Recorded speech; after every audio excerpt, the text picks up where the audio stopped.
Fadeaway jumper. He buried it. Jalen Brunson with 2 clutch jumpers. And the Knicks on a 7-0 run have their largest lead up by 4. I apologize to you, Dominic Barlow, but you are in the Jalen Brunson cookbook. He is going after that young man on every possession, and he is unable to contain number 11. How can they get a stop? 3.5 to go. 103-99 New York. Edgecombe at the Knick logo. Crosses Anunoby off the dribble, straight on 3. Short rebound, Hart. Here's where, to me, the short rotation and the physicality that the Sixers tried to play with in the first half catches up to them. Do they have legs late? And how about a Game 2 lesson, Monica? Yes, we're always learning. The Knicks used a timeout against Atlanta in Game 2 under 3 minutes, when automatically you're reduced to 2 timeouts. With 3:14 to go, the Knicks will have the use it or lose it timeout, a chance to talk things over, get some much needed rest for their starters. Hart's played 40 minutes, Brunson's played 38, Anunoby's played 37. And that was part of the big controversy, why the Knicks, they only had 1 timeout remaining and none in the end, in that disappointing 1-point loss to Atlanta. Of course, they responded better than anybody's responded in NBA playoff history to those 2 1-point losses to the Hawks. And now they're trying to respond to a spirited Sixers effort. Philly led by as many as 7. They've led the majority of the game, although we have had copious lead changes tonight. 25 of them to be exact, with 14 ties. And still a lot of time left, but you love that coaching call there from Mike Brown to take the timeout. Knicks ball down by 4, 3:14 to go. Excellent. Yeah, all that to say, good timeout by the Knicks. Yes, I will be honest with you. I know you were saying very important words to set up this whole last 3:14, but I am entertained by the folks on the Jumbotron. Oh, good. Of all ethnic backgrounds and age ranges, dancing to good old mid-90s hip-hop. Nah, it's probably late 90s. Who's singing it? I don't know. No, just DMX. Very good. And who Good was my stop? Not that, the first song. Meet Me Outside. I don't know no artist, That's y'all. also DMX. There you go. Great. Okay, there you go. Thank you. Brunson at center court. Knicks ball up 4, 3:10 to go. Hart left wing, defended by Oubre. Ambush from behind by Barlow. Almost stripped it. Hart got it back underneath Anunoby. Couldn't jam it on George. He got the block. Loose ball to Towns, though. 4 to shoot Bridges. Foul line. Step back. 20-footer. Got it! Mikal Bridges. A step back jumper over Oubre. And the Knicks on a 9-0 run have a 6-point lead. Mikal Bridges typically is of impact early in ball games. That's just his first basket of the fourth quarter. But again, timing is everything. Maxey splits 2 up top. Lost it underneath with Brunson defending. Hart will take it across midcourt. 2:35 to go. Picked up his dribble. Looking for help. Still needs assistance. Hart will hang on. A timeout by the Knicks. Well, they had 2 because they used it before 3 minutes ran off the clock. So Hart and Towns having discussions as they walk back toward the bench. Knicks keep it. 2:31 to play. 15 on the shot clock. And because of 3 mid-range jumpers in a row, 2 from Brunson and 1 from Bridges, the Knicks have a 6-point lead and the ball. Meanwhile, Tyrese Maxey has had 6 turnovers. That is an astonishing number. I'll tell you why, Monica. Tell me. The entire 7-game series against Boston. Yeah. Come on. He had 9. What's the award-winning thing that I could give you for our jobs? That's an award-winning stat right there. A 46-9 turnover ratio from a ball-dominant point guard in the 7-game series against one of the top-ranked defenses in the NBA, the Boston Celtics. That's why Tyrese Maxey strikes fear into the heart of every Knicks fan in this series. And so far in the fourth quarter, especially in crunch time, the Knicks have done an amazing job getting a little bit of separation. A little bit. Lowercase L. Little bit. But here's the thing, and this is what we talked about a little bit about halfway through the third quarter in the break. This game has a lot of war of attrition sort of characteristics to it, right? And the favor in that category is the Knicks because of their depth. I get it. This will be a career-altering or memorable moment for Dominic Barlow, but he don't belong on the floor right now in Game 2 of a playoff series. But with injuries and the absence of depth, that's what Nick Nurse and the Sixers have to work with. And I'm not saying guys don't come up with great stories in this moment, but if you were to scout all the available pieces, he would not crack the roster. Deuce McBride comes into the game for OG Anunoby. Inbound to Hart, top of the key. 12 to shoot, 2.5 to play. Knicks ball from left to right, up by 6. Brunson at midcourt, double teamed by Barlow and Edgecombe. Had to give it away. Barlow on the ground with it. On his back now. Brunson reaches in and they'll call a timeout. Nick Nurse will have to use his penultimate timeout. 105-99. And after taking a timeout, the Knicks wound up exactly where they started before the timeout. Pressured by 2 Sixers at the center court logo. And this time they give it away. So it's sort of a bit of a twist that I was just commenting on Dominic Barlow, and he was involved in that double team that ultimately forced the turnover. The Knicks have to do a better job of not leaving Jalen Brunson on an island. VJ Edgecombe actually initiated sort of that kerfuffle on the part of the Knicks, if you will. He was playing great sound defense, got his hand on the basketball. Barlow just came with the double team. Whatever the play call is to inbound the ball safety, it needs to include release valves, which we know the Knicks can do. And it doesn't need to be overly complicated. It just needs to be simple and sound so that they can inbound the basketball and force the Sixers to defend or foul. 2:19 to go, and I'm wondering where OG Anunoby might be, Monica. He's played 37 minutes, 24 points. He's 1 steal shy of his playoff career high.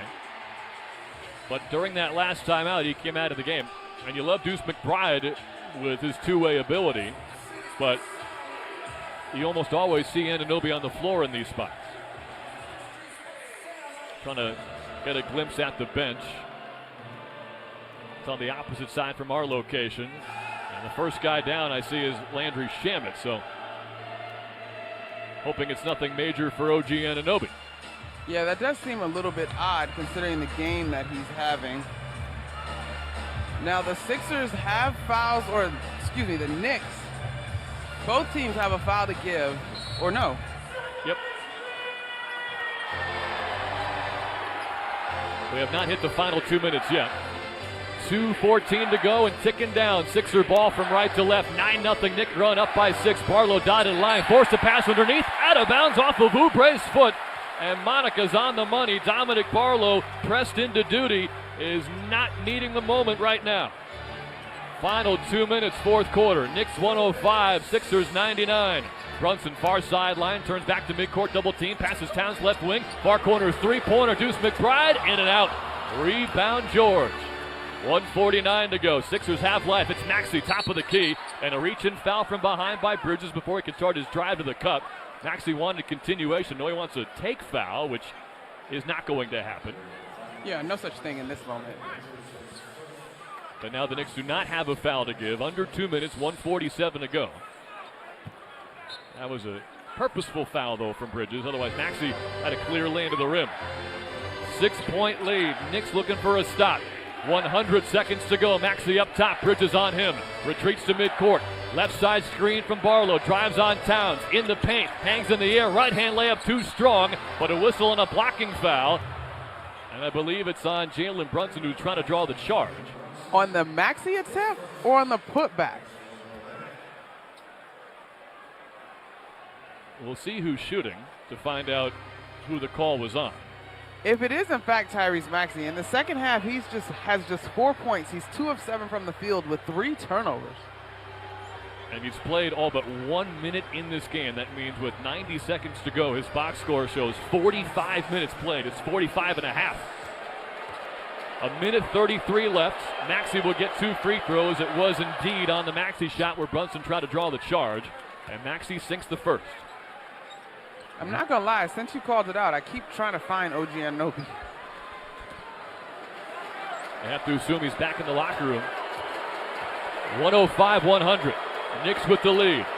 Maxey misses the second free throw. He entered today having hit 31 in a row. He's missed 2 tonight. Knicks by 5, 1:25 remaining.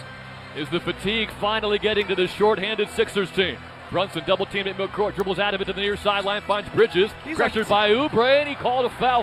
He gets called for a foul as Bridges was losing his balance, almost fell out of bounds, and might be a bailout call in favor of the Knicks. And now the Sixers, with 1:17 to go in the game, do not have a foul to give. Meanwhile, as far as that pressure break is concerned, I'm not going to follow a full press break. The Knicks are getting the ball in awful spots, dancing on the half-court line and on the baseline where you have additional defenders because you don't want to step out of bounds or go back court. Brunson, near sideline inbound to Hart, right wing. 10 on the shot clock, 1:13 on the game clock. Defended by Edgecombe. He'll back up to midcourt. Brunson on the right side wants Barlow. Jab step right, dribble drive left in the lane. Lefty floater, no but a foul. Dominic Barlow says he didn't touch him, but it was an air ball shot from Jalen Brunson at his sweet spot just inside the free throw line. Must have been some kind of contact. And with 1:06 to go in the game, it'll be 2 free throws for Brunson and a 105-100 lead.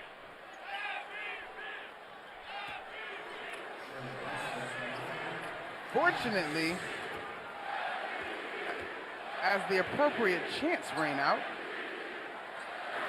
Brunson gets the first free throw, 6 of 7 from the line. Team high 25 points, and that's now the game high. He was tied with Tyrese Maxey. And we'll get Quentin Grimes back into the game. And honestly, Monica, you've been so on top of this. Are you surprised it hasn't happened yet? Dominic Barlow is going to come out of the game. He's been unable to slow down Jalen Brunson. He's not alone in that club. And now you've got, I guess, George and or Oubre playing center for the Sixers. 66 seconds remain. And Brunson will get another free throw. At the basket to our right, he drains it.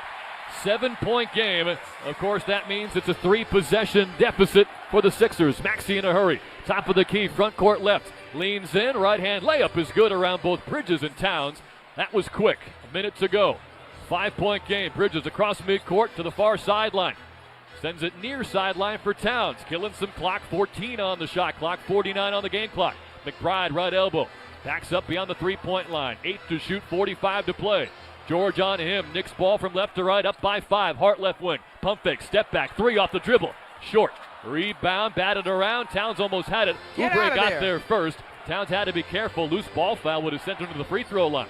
Half a minute to go. Sixer ball down 5. George left wing 3. Air ball.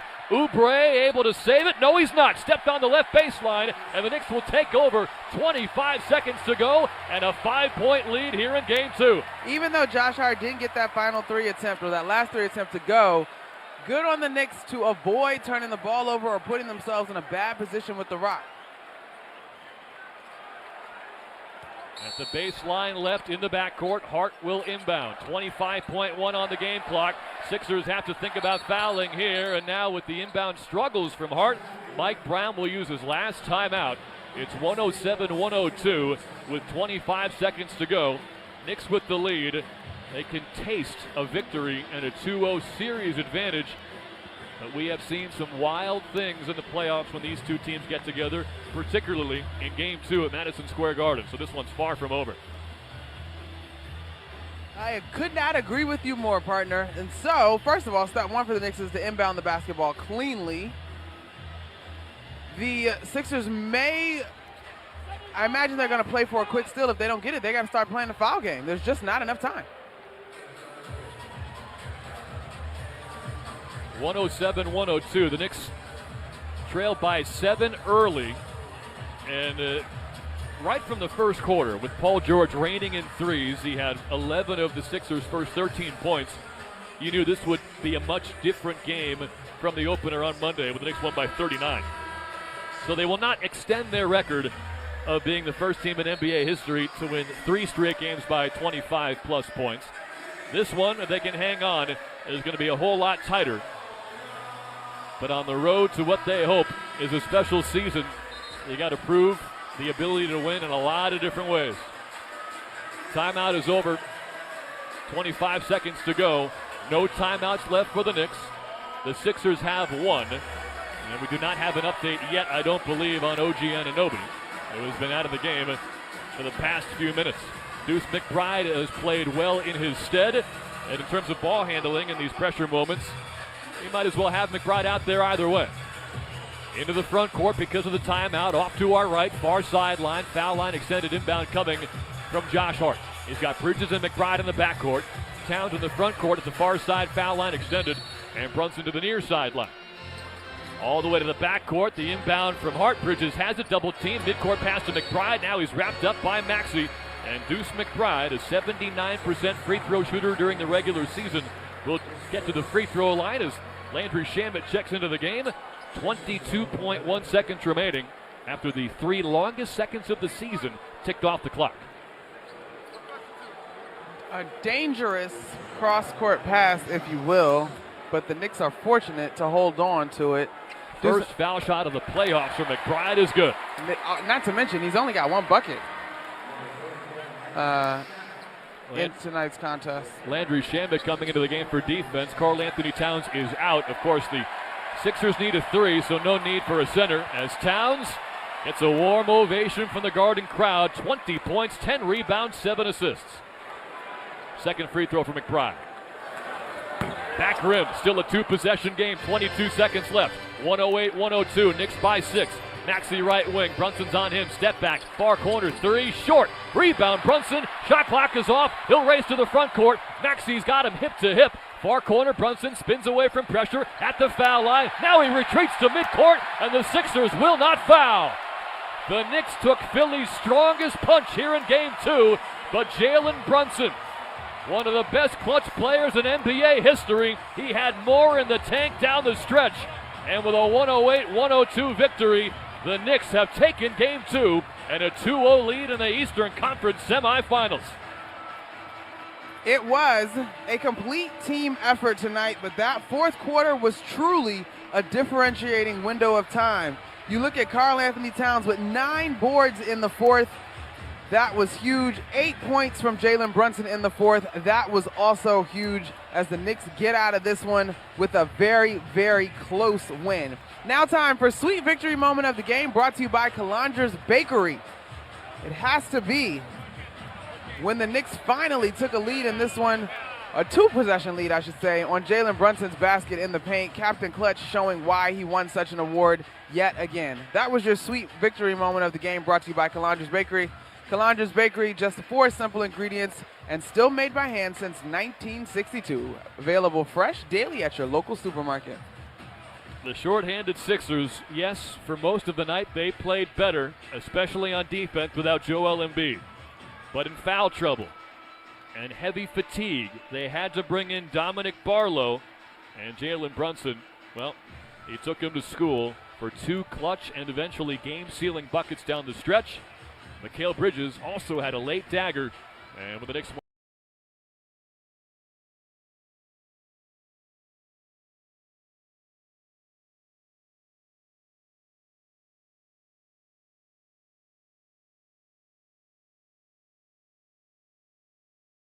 second foul. Nope, they got TJ Shannon. Fortunately for Minnesota, it was Shannon on one side and Randall on the other. A lot more energy here from the San Antonio Spurs. Wemby's been very active here. A couple tip-ins for him. That was a lob attempt right there, that last pass. But Wemby's right there, and he's just pumping this crowd up. Defensive player of the year, first of many to come. Wemby caps off the three-point play. San Antonio up 4, 11-7. Spurs missed their first 3 shots of the game. They've hit 5 of 7 since. Conley under duress, gets a screen from Randall, switched on to Stephon Castle. Now McDaniels, wing left beyond the hash mark, back to Conley, they'll try the right side. TJ, baseline floater, up and in. TJ Shannon getting his 3rd consecutive start. He brings the Wolves to within 2. He's productive too, he is not afraid. This guy's been bringing it. Castle in the corner. Baseline got away from Conley, rises and hammers with the right hand. An emphatic finish for Stephon Castle. And you can't reach if you're Mike Conley. There's nobody there, no low man help that time as Conley reached in the corner and Castle just blew right past him. Nobody was there. Spurs back up by 4, matching their largest lead here in the opening 5 minutes. Conley pressured, now terminates the dribble just inside of midcourt. Rudy the release valve. Rudy a dribble to the left side, hand off to McDaniels, top of the key. Jaden snakes his way inside, floats it up over Wemby, hits the shot, there was a foul. 3-point opportunity for Jaden McDaniels. He can bring the Wolves to within 1 with a free throw. Ayo Dosunmu first off the bench for head coach Chris Finch, who's won more series and more postseason games than any coach in franchise history. He's 5-4 in postseason series. He's 26-23. And on this 5-year playoff run, the 3rd longest active streak in the NBA behind Boston and Denver, 2 teams that, ironically enough, are out of this year's postseason. Jaden could not hit the free throw. He was shooting 83% at the line, getting there 3 times a game. Wolves down 2. Castle on the move to the right side. Runs inside on Rudy. Rises up. Missed the shot. What defense by Gobert. Held his own. He's down. Wolves playing 4-on-4 at the other end. Now Castle rejoins the fray. Randall goes to work. Backing down his man, Keldon Johnson. Pump fakes. Now rises. The shot off to the right, and Dylan Harper's got the rebound. Rudy back on his feet and picking up Wemby. Losing the handle was Harper. Coming away with it is Randall. He'll run to the lane. Off to Rudy. Oh, he got fouled hard. Keldon Johnson got him. Crowd thought Wemby got the block clean, but there was plenty of contact. And Rudy will be at the free throw line for 2 when we come back. Wow, what an energetic start to this one. We've got 6:24 left to go in the opening quarter. It's San Antonio 13, Minnesota 11.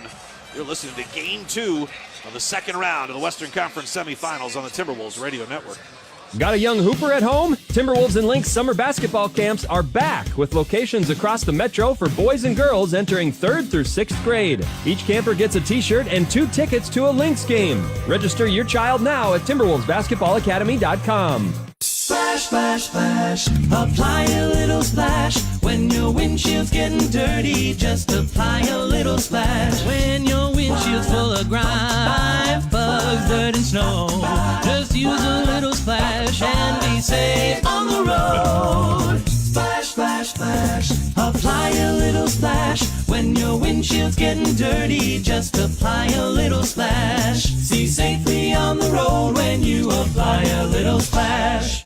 Looking for reliable heating and cooling solutions? At Hoffman Cooling and Heating, we keep your home comfortable all year round. With summer heat right around the corner, now's the perfect time for our $59 AC performance check, ensuring your system is running efficiently when you need it most. Have an emergency? Our expert technicians are on call 24/7, ready to assist Twin Cities residents. Call us today at 612-255-5883 or visit hoffmanheating.net. Hoffman Cooling and Heating. Your comfort is our priority.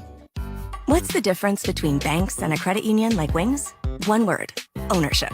Banks are owned by shareholders, so profits go to shareholders. At Wings, you own it, literally. So profits are reinvested in your financial experience in the form of member-exclusive rates, robust digital services, and locations throughout Minnesota. No one likes switching, but it's time to stop missing out on the benefits of financial ownership. Visit wingcu.com/own-it. Insured by NCUA. Membership required. Wolves fans, it's time for some new Wolves gear. From fresh jerseys and player tees to hoodies, hats, and more, find everything you need to rep your team all season long at the Timberwolves Team Store, a Fanatics experience. Start shopping now at shop.timberwolves.com. Your team has had a double-digit lead in now a game and a half now. A game and a half a quarter. We finally get that right. 6:24 left to go in the opening frame. Straight up, 9 o'clock Central Time Zone. Let's pause 10 seconds for station identification all across the Minnesota Timberwolves Radio Network.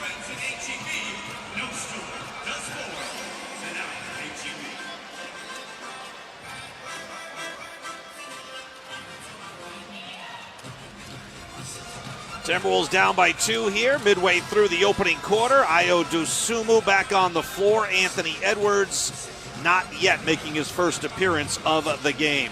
Anthony Edwards spoke after game 1, talked about the importance of Mike Conley in that Monday night win. Yeah, man, Mike is incredible to be doing this at his age, and I think what keeps me engaged so much is just for him to be this old and like have this many years, and like his engagement, like the way he's locked into the game plan, locked in on everything, like what tendencies and stuff like that, the game plan. I think that's super important for me to see, like, you know, for him to be, you know, just a vet, like 18 years in and just super locked in. 12 points, 6 assists, no turnovers for Mike Conley. It was a plus 13, and that plus 13, plus 12 of it came in 7 minutes and 20 seconds to start the fourth quarter. He was sensational. He certainly was. You got to love the fact that Minnesota has such great depth at the guard position, and even without Dante DiVincenzo, who's so vital to Minnesota's success this year, you still have all these guards, and to have Mike in the mix has been huge. Getting Ed back is just an unbelievable turn of events here in this series. Edwards is on the floor right now. He took off the warm-up during that soundbite. He's on there with Ayo, Rudy, Naz Reid, and Jaden McDaniels. Corner 3 by Vassell, no, and Gobert clears the rebound. Boy, San Antonio shot the 3 really well against Portland, but they have struggled in a game plus now. Ant pulls up on a straightaway three, way long. And the rebound to Keldon Johnson. Hit ahead, here's Castle, lob inside. Wemby makes the catch, turns, flips it up. No, as he was being held by Rudy Gobert. Rudy commits his first personal foul. And I think they're going to say sideline out of bounds here. And not give Wemby the shot attempt. Spurs shot 42%, making 13 threes a game against the Trailblazers in their 5-game series. They hit 10 threes in game one, shot 28%. So far tonight, they're 0 for 3. Castle to Keldon Johnson, runs on Nas into the paint. Nas stripped them into the corner, ball loose. It trickles into the Timberwolves bench. 5 to shoot for San Antonio. Great hustle, great defense by Nas Reed. Castle will trigger in. The lob to Wemby with 3. Pulls up with a hash mark 3, way offline. And Nas Reed collects the rebound. Nas had 9 of those in game one. Here's Edwards to the right side of the floor. Stops against Castle. Feeds Ayo. Makes a nice catch. Now to Rudy. Dropping it back for Ant. Off the screen. Edwards hunting for the 3. Off the front rim. That one a little closer, but still off. 0 for 2 to begin tonight. 13-12. Spurs still lead by 1.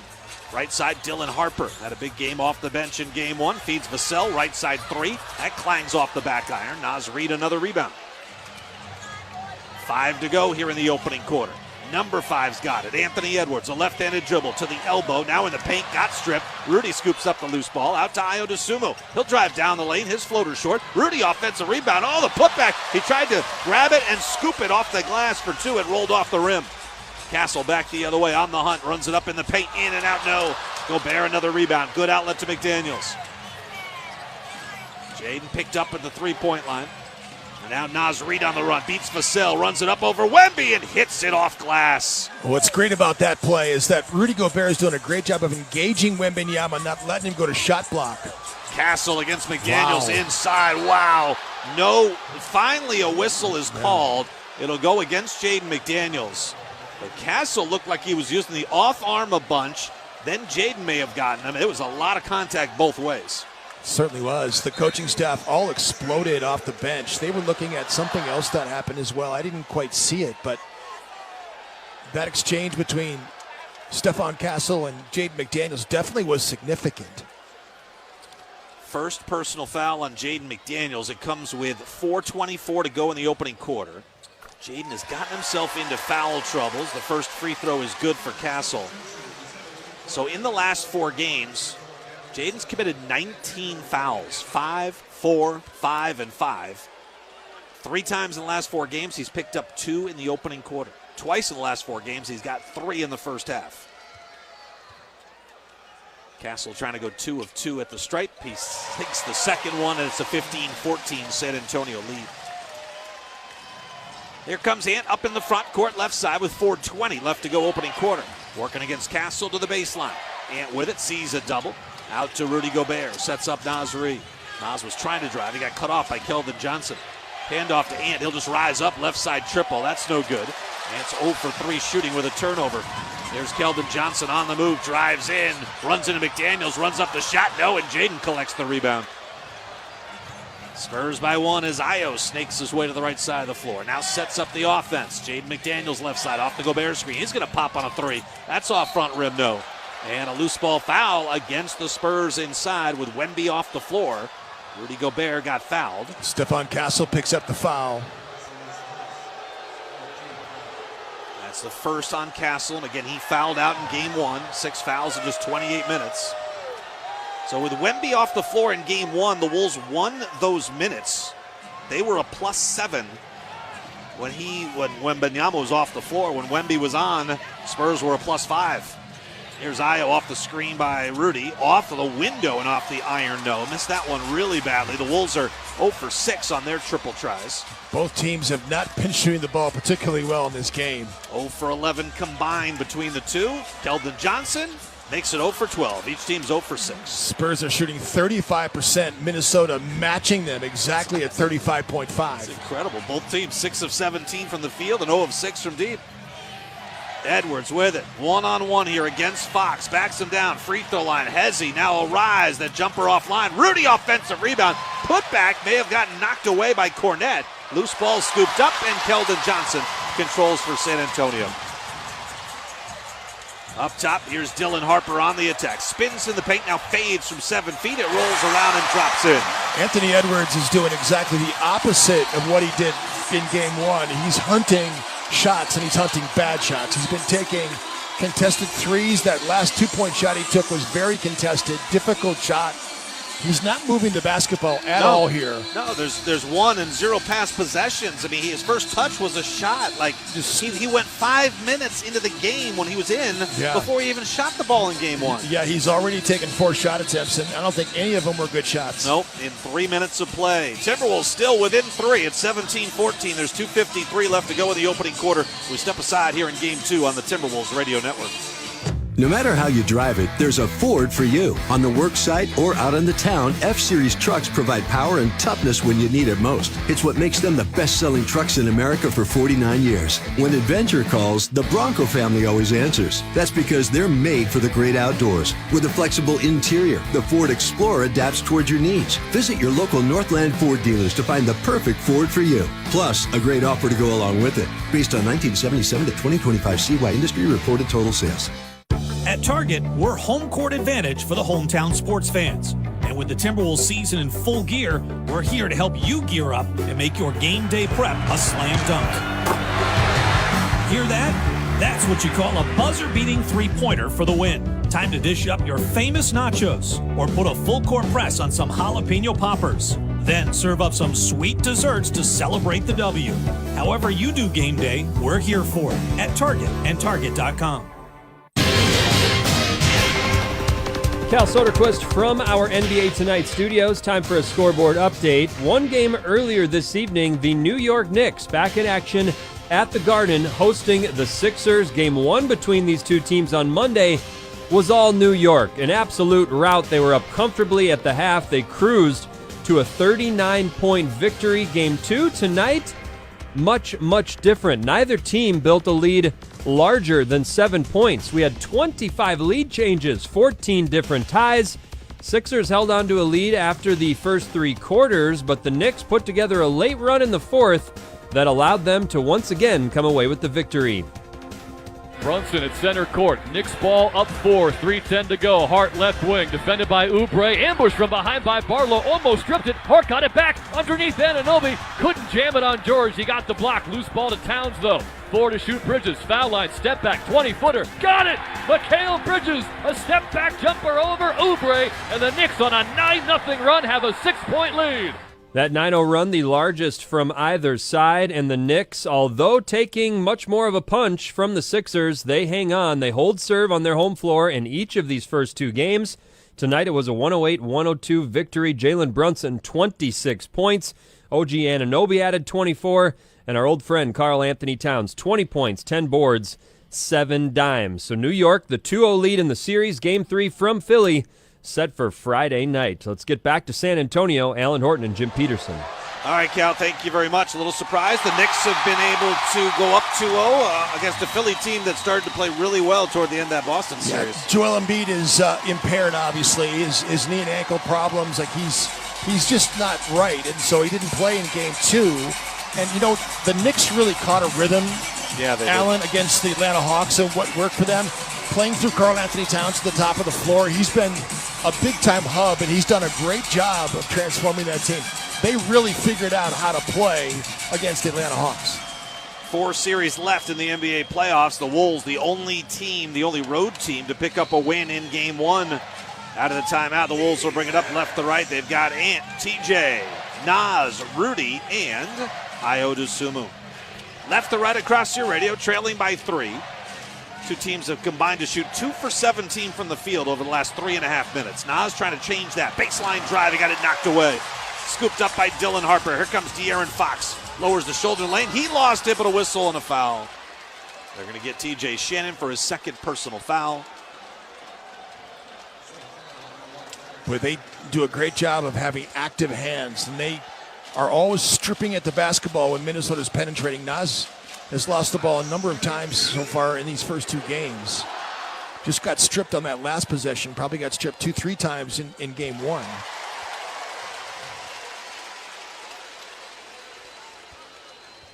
First free throw is good for De'Aaron Fox, an excellent free throw shooter. Just the second postseason appearance for Fox in his 9 seasons in the NBA.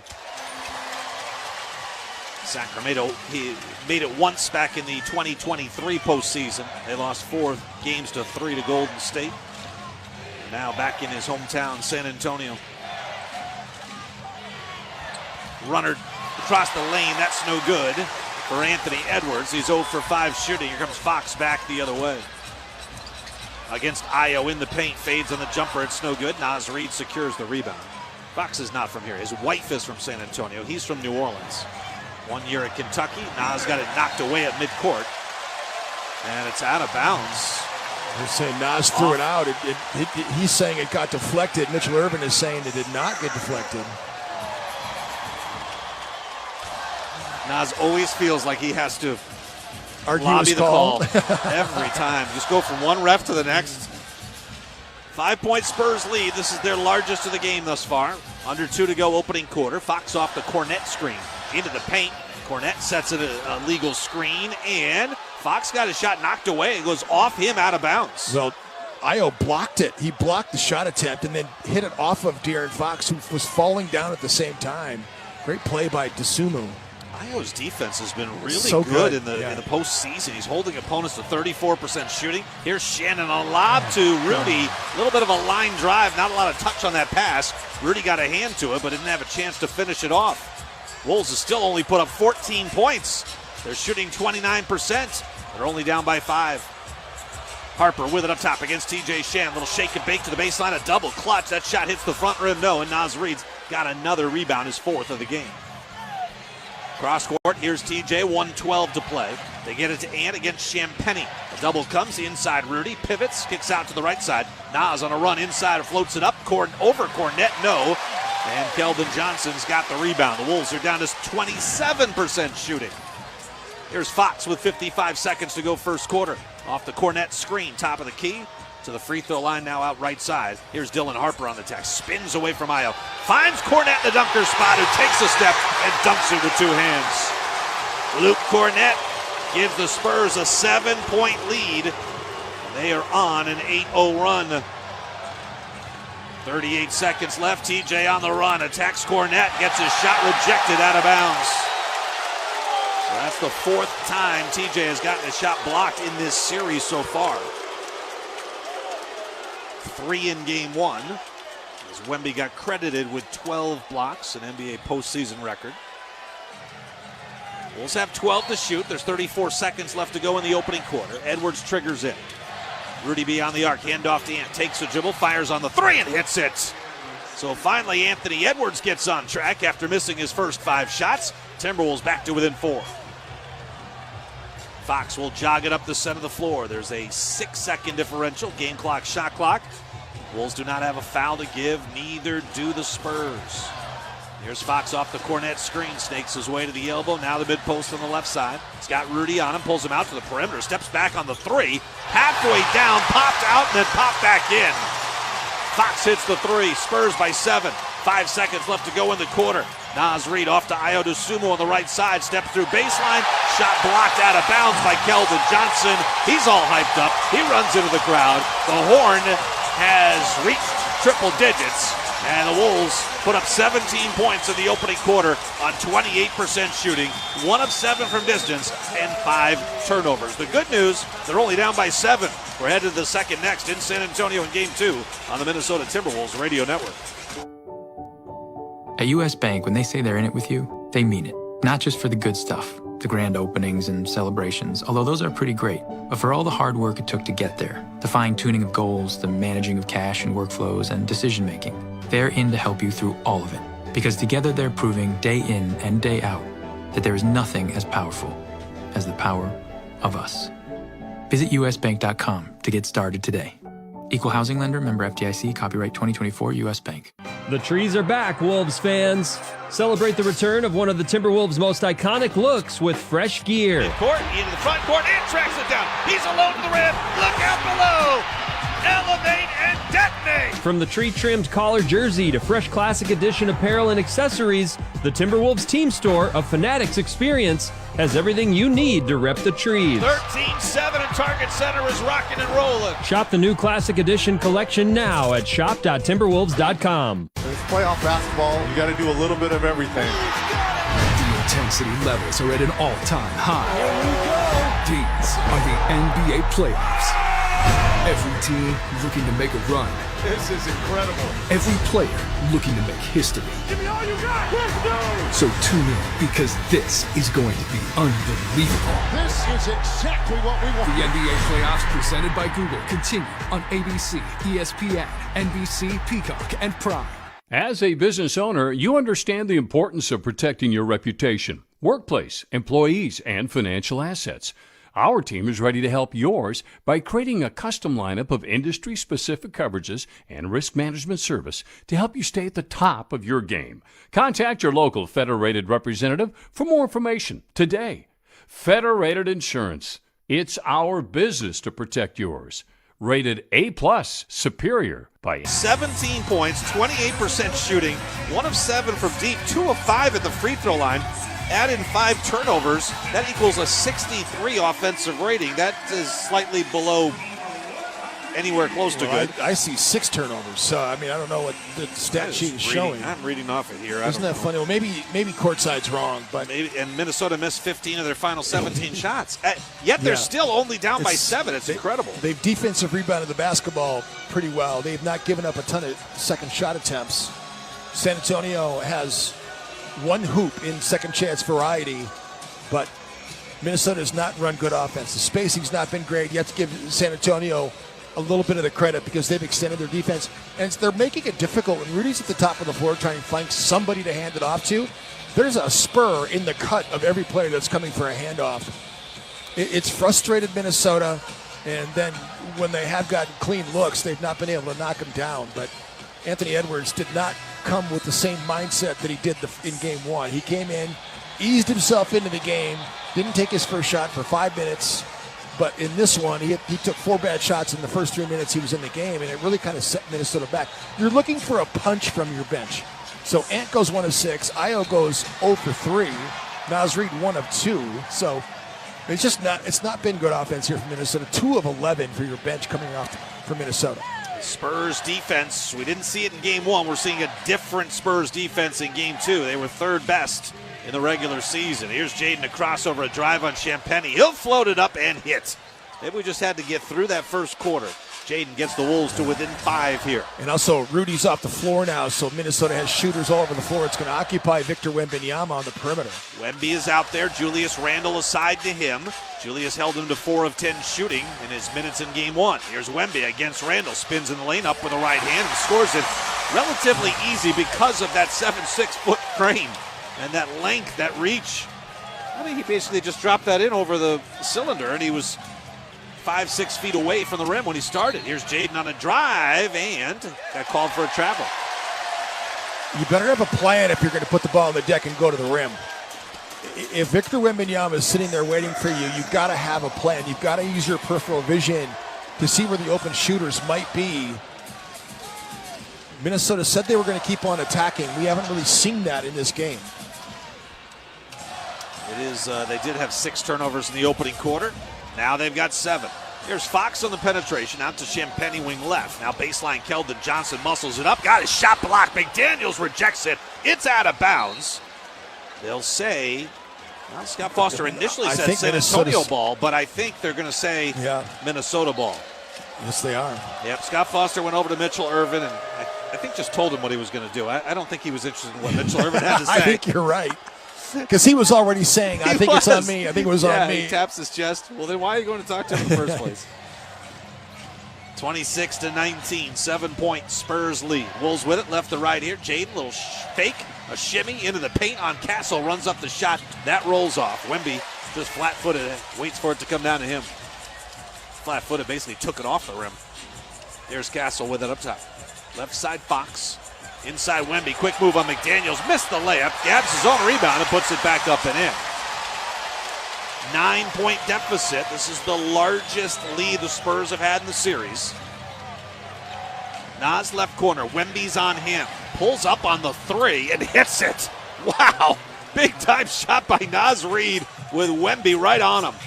A pull-up triple. Keldon Johnson back the other way. Drives deep, rises, and draws the foul on Jaden McDaniels. That'll be 2 on Jaden. Keldon Johnson to the free throw line for 2 shots. Timberwolves basketball tonight brought to you in part by U.S. Bank. Proud to be the official bank of the Timberwolves. And by Treasure Island Resort and Casino. Book your stay now, TICasino.com. Visit the island, Treasure Island Resort and Casino. Back iron for Keldon Johnson. One more free throw coming. Io out, Ant back in. Ant did not start the second quarter, but he comes in just a minute plus. They used a similar tactic on Monday night where he played the final 5 or 6 minutes of the first quarter, rested for a couple of minutes, then came back in. Carter Bryant into the game for the San Antonio Spurs, gets a nice hand from the crowd. They like his hustle and athleticism. He's going to be charged with defending Anthony Edwards. So Carter Bryant, who missed game 1 with an ankle injury. Keldon Johnson picks up his second personal foul, trying to defend Julius Randle, trying to elbow catch. He's going to go sit down. Actually, Carter Bryant had a right foot sprain. I want to be accurate. Ankle, foot, not ankle. His ankle's fine. Randle to the baseline. Up fakes, got double, locked in. Had 5 turnovers in game 1. He's got another one here tonight. 29-22. Spurs by 7. They got possession here. Castle with it. Working against McDaniels. Into the paint, shoves off, leans in, double clutches. There's the third on Jaden. Third time in 5 games. Jaden's picked up 3 first half fouls, and he's got to sit. He just can't let somebody score on him inside. He would rather get his third foul than just let Stephon Castle get an inside hoop on him. That's how competitive Jaden McDaniels is, but you can't do it. Castle is super physical when he drives. I mean, he bangs you with the off arm and then kind of throws himself into you to draw the contact. Jaden McDaniels' third foul is way more valuable than any one hoop that he's going to give up inside like that. Just I'm not saying just let him score, but you can just be legal and just have your arm straight up and try to make him miss. Castle averaged 17 points a game in the regular season. He finished 6th in the NBA in assists, 7 per. Number 4 pick by the Spurs back in the 2024 draft out of UConn. So Jalen Clark is into the game with Mike Conley, Anthony Edwards, Julius Randle, and Nas Reed. Here's Randle on a run into the paint, out to the corner. Conley catch and shoot 3. Halfway down, it popped out. Wolves are 2 for 9 on their threes. San Antonio 1 for 7. Castle a drive, floats up the shot. No, he picks up a foul on Edwards. Minnesota's been very handsy here with their defense. It's one of the reasons why they've picked up so many personal fouls here in a flurry. And that's been one of the issues they've had throughout the course of the regular season. When it starts to go south, a lot of fouls, a lot of opponent free throws. Yeah. Turnovers as well. Turnovers as well. You know, 8 of them now. It's just you can't do that on the road in a playoff game. Is just start letting go of the rope. Not that they have totally, but they just aren't playing smart right now to start this game. First double-digit lead for either team in this series comes right here. San Antonio leads it by 11. 2 free throws good for Stephon Castle, who's got 8 points. 9 for Fox, 11 for Wemby. Wolves' leading scorer is Jaden McDaniels with 6. Conley with it inside of midcourt, 10 to shoot. Here's Randle against Castle at the elbow. Pulls up on the jumper and strokes it. Julius knocks down his first shot of the night. Timberwolves down by 9. Mentioned that turnover by Julius. It was his second of the game, not his first. Castle on the attack against Clark. Into the paint, gets by him, runs up the shot, and Scott Foster says, offensive foul. And they are going to get it against Castle. I didn't know if he got an illegal screen, but I mentioned that off arm that he loves to use, and that apparently he used it a little too strong there. Second foul on Castle. Well, this is where the San Antonio Spurs are special because they can sit down Stephon Castle and bring in De'Aaron Fox, you don't lose anything. In fact, they just change gears. Boy, Carter Bryant is just all over Anthony Edwards. Now he switched on to Conley. Edwards with it up top. Champagnie with it. Ant into the paint with the right hand. Finds Hunting Clark, who floats it up. Missed the shot short. Wemby's got the rebound. That was a Wemby-affected shot there. Clark knew he couldn't get to the rim. Fox with it. Wing right. Guarded by Nas. High post. Here's Wemby against Ant. Up fakes the jumper. Spins. Runs into a double. Now to the corner right through the hands of Champagnie out of bounds. I mean, who's that turnover on? Is it on Wembanyama for throwing a high fastball? They're going to give it to Wembanyama. Good. His first turnover of the game. 33-24. Wolves get it back down by 9. A whistle and a foul away from the play, and it's against the uber-aggressive Carter Bryant. This has been a whistle-happy game here. Minnesota has 8 personal fouls called against them. San Antonio has 7, so 15 here early on. Boy, Carter Bryant just ran right into Naz Reid, who was setting the screen. Now Ant with it up top. Sets up Clark, right side, is being guarded by Wemby. And that's one of the things we saw in game 1, is when Clark's on the floor, they just stick him on. They stick Wemby on Clark, and he can play off him. Well, he's going to be low man on the floor for sure. Mike Conley, good pump fake, fires on the 3, missed it well short. An air ball out of bounds. This is one thing that Minnesota was able to get in game 1 was good production from Mike Conley, who had 12 points in the game, knocked down 4 threes.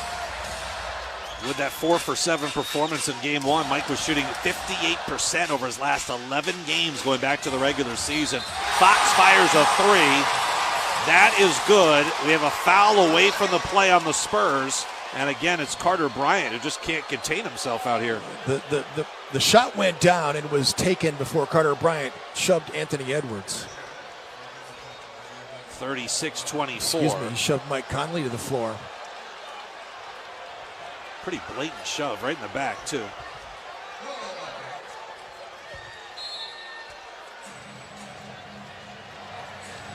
Conley, Clark, Edwards, Randall and Reed. San Antonio's definitely picked up the defensive pressure here in game 2. Everything right now in this possession, 10 seconds of it has been from 35 feet out towards midcourt. There's Randall, top of the key, spins, now fades on the jumper. That rolls around, wouldn't fall. Wemby the rebound, quick outlet to Fox. De'Aaron Fox, right side Champagnie to a cutting Wemby, out touch pass to the corner. Carter Bryant sets it back up top. Here's Fox against Clark. Takes him off the dribble, in the paint, stops, kicks to the corner. Here's Wemby, moves to his left, shot clock to 8. Naz Reid all over him. Wraparound pass, Carter Bryant's got it, fires on the triple. It was halfway down, it popped out. Mike Conley the rebound. Bulls trail by a dozen here, midway through the second quarter. Ant trapped just inside of midcourt, able to find a release valve in Naz Reid, who pulls up on a 3 over Wemby. That one's way offline. Well, if I'm Chris Finch, I got to get either Ayodosumu or TJ back in the game for Jalen Clark. You need something. Fox just got fouled shooting a 3. Jalen Clark picks it up. It'll be De'Aaron Fox at the free throw line for 3 shots, trying to put the Spurs up by 15 when we come back. 6:55 left to go in the second quarter. San Antonio getting some separation. They're up 12, 36-24 on the Minnesota Timberwolves radio network. Howl Timberwolves fans, McDonald's and the Wolves are teaming up to bring you the tastiest season ever. When the Wolves hit 11 threes, you score free medium fries with any $2 purchase. Home or away, when the Wolves heat up from beyond the arc, McDonald's has your fries craving covered. Just download the McDonald's app and check it daily for game day deals. Wolves hit 11 threes, fries are free. Only in the McDonald's app. Offer valid one time for 2 days after the Timberwolves score 11 threes through 6/30/26 at participating McDonald's. Excludes tax, must opt into rewards. Wolves fans, before the temps rise, make your move and get your AC ready. Standard Heating and Air Conditioning wants you to book early, save big, and relax all summer. Right now, get $45 off an AC tune-up or $90 when you add a furnace tune-up. Book by May 25th and mention code WOLVES when scheduling. Beat the heat and stay cool all summer long. Proud partners of the Minnesota Timberwolves. Standard Heating and Air Conditioning, providing the comfort you deserve since 1930. StandardHeating.com. Bring the fun to family time with a visit to Treasure Island Resort and Casino. Start by making a splash and memories at the lagoon. Our indoor water park includes a lazy river, an activity pool, and more exciting features. Then hit the lanes at Island Extreme Bowl for some family-friendly competition before you head to our luxurious hotel for a relaxing night away. Book your stay now at ticasino.com. Treasure Island Resort and Casino. Destination fun. Wolves fans, this is playoff basketball. Every move matters, so why leave your fit to chance? At Trade Home Shoes, our in-store real fit experience helps take the guesswork out of comfort. How? 3D foot scan, personalized fitting, expert advice just for you. With top brands like New Balance, Hoka, On, Birkenstock, Rival, and more, Trade Home Shoes' real fit experience makes all the difference when every game and every step matters. Trade Home Shoes. Enjoy life. Johnson took over for Greg Popovich in a game last November against the Timberwolves. That was his very first game as interim head coach, became the permanent head coach in the offseason. 4 years at Stanford, played at in Tulsa in the G League at that point, played in Europe for the better part of 3 years, Europe and Tulsa, and then began his coaching career. He talked about game one. He liked some things, didn't like some other things. You know, again, we were 10 for 36 from three. Thought we got some good looks. Thought we were indecisive in the first half. Thought there's a lot of execution things we can clean up.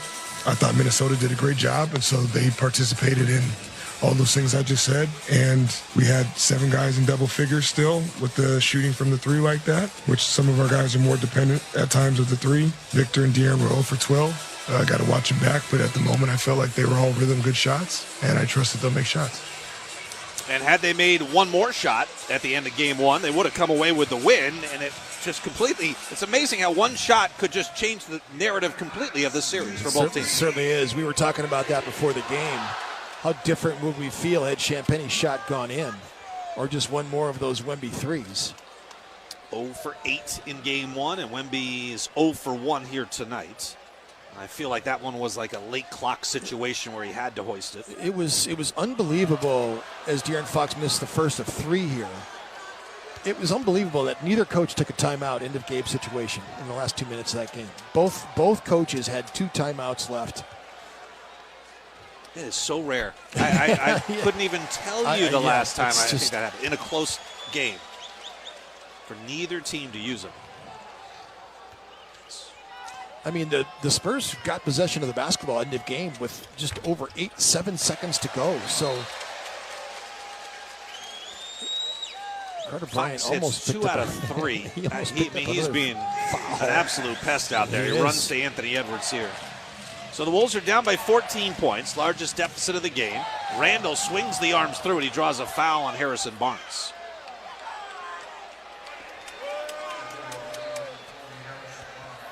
So sideline out of bounds from Minnesota. Each team already 4 fouls in the quarter. So Randall with it up top here is guarded by Barnes. Looking to the right side. Can't get it to Edwards. Now off a Rudy screen. Randall will pop on a right side triple, and that glances off the rim. No. Randall gets his own rebound, however, and gets to the cup and scores it for 2. So Julius now with 4 points. 38-26. Carter Bryant.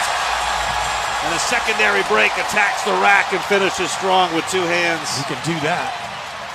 Ayo with it up top. Dosunmu. Right side cut off, backs it out. Carter Bryant overplaying in and has to come back to midcourt to scoop it up. Now a double to the right corner. Shannon catch and shoot 3. Missed that one. The Wolves are 2 for 13 from distance.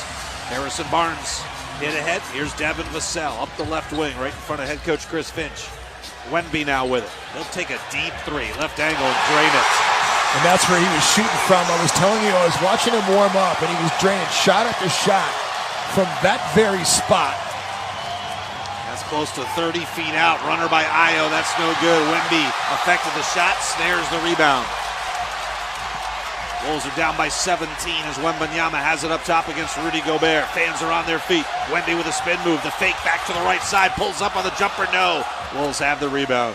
This crowd was ready to explode Wolves got to remember there's no 17-point play. Here's Julius, got bumped from behind by Barnes. That's a bad matchup for Harrison Barnes. Has picked up 2 fouls in 3 possessions. You got 5:18 to go here in the quarter. You've got time to chip away here and make this thing a little more respectable. Wolves are on the borderline right now. I mean, this San Antonio team has been very aggressive defensively. Minnesota has not been able to catch any rhythm offensively. There's been 0. Bones Highland's going to come into the game for Ayo Dosunmu. I mean, Ayo's got to get back on track too. He's not played, and so it's so difficult to come back into playing shape, especially in the playoffs against the San Antonio Spurs, a 62-win team. So he's got to work his way back into the mix as well. Bones going to get a shot here. I think I said earlier, Ayo missed the last 3 games. He missed the last 2 games. 2 free throws are good for Julius Randle. 43-28, down by 15. Fox, Cornette, Vassell, Keldon Johnson, and Carter Bryant's out. Dylan Harper's in. Here's Fox off the Cornette screen. Got to the cup but missed the layup. Wolves have the rebound. Here's Ant on the move to a cutting TJ. Across the lane. Tough fall away. That's an air ball. Cornette's got it. Outlet to Keldon Johnson. Numbers for the Spurs. Johnson will keep it himself. By Edwards. Missed the layup. Timberwolves have the rebound. Here's TJ on the move. Now Edwards with it. Up makes the 3. Drives into the paint. Runs it up on Cornette. Missed the shot. Rebound loose in the corner. Scooped up by Rudy Gobert. Now to Julius Randle. Mid-post right side. 10 to shoot. Goes to work on Cornette. Spins. Double clutches. Got the shot to drop. 8 hard-earned points for Julius Randle. Here's Keldon Johnson. Got a step. Baseline shot. No. But Randle was late in getting back. And he fouls him. Keldon Johnson to the free throw line for 2.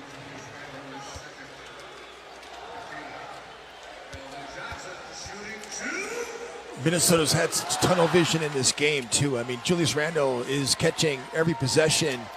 He is looking to score. He is not looking to throw it out to anybody or pass it to anyone. He is looking to take over this game. He's got the ability to do it, but it doesn't really play into how Minnesota wants to play.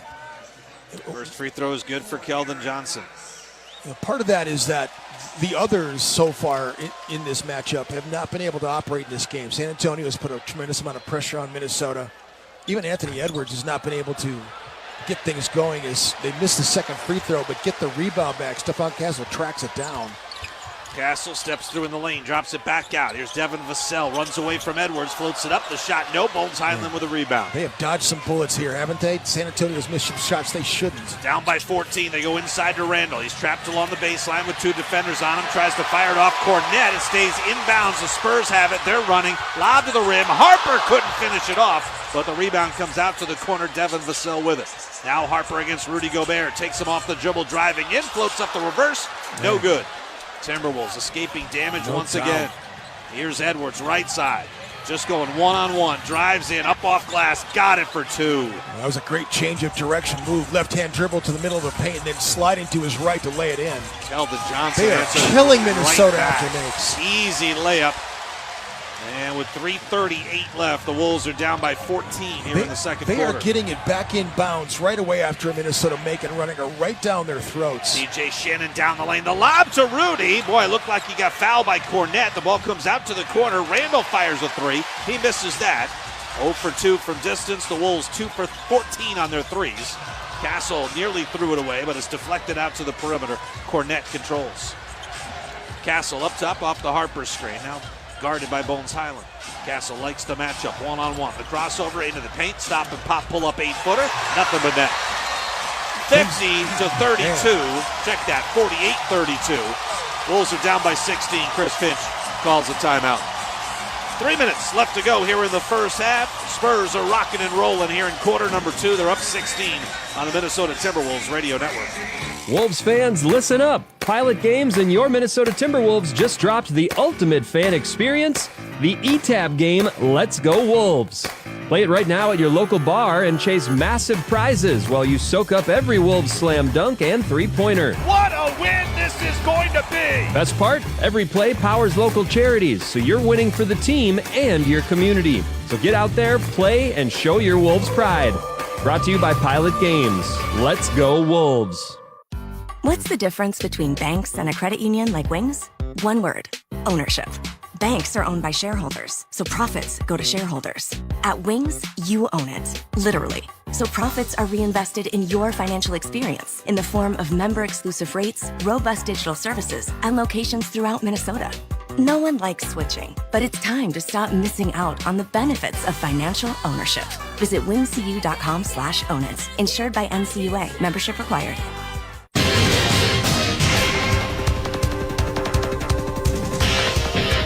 Time for another scoreboard update. No other games in progress right now, but we go to the Garden where the Knicks and Sixers doing battle in their Game 2. Of course, all New York Knicks in Game 1 on Monday. An absolute rout, a 39-point victory also at the Garden. So the Sixers hoping to even the series, the Knicks hoping to hold serve and capture a 2-0 lead before the series shifts to Philly coming up on Friday. Well, this one much closer. No team led by more than 7 points. The Sixers actually let it go into the fourth, but New York surged in front for good. A 9-0 burst gave them just enough breathing room to hang on for the victory and take the 2-0 series lead.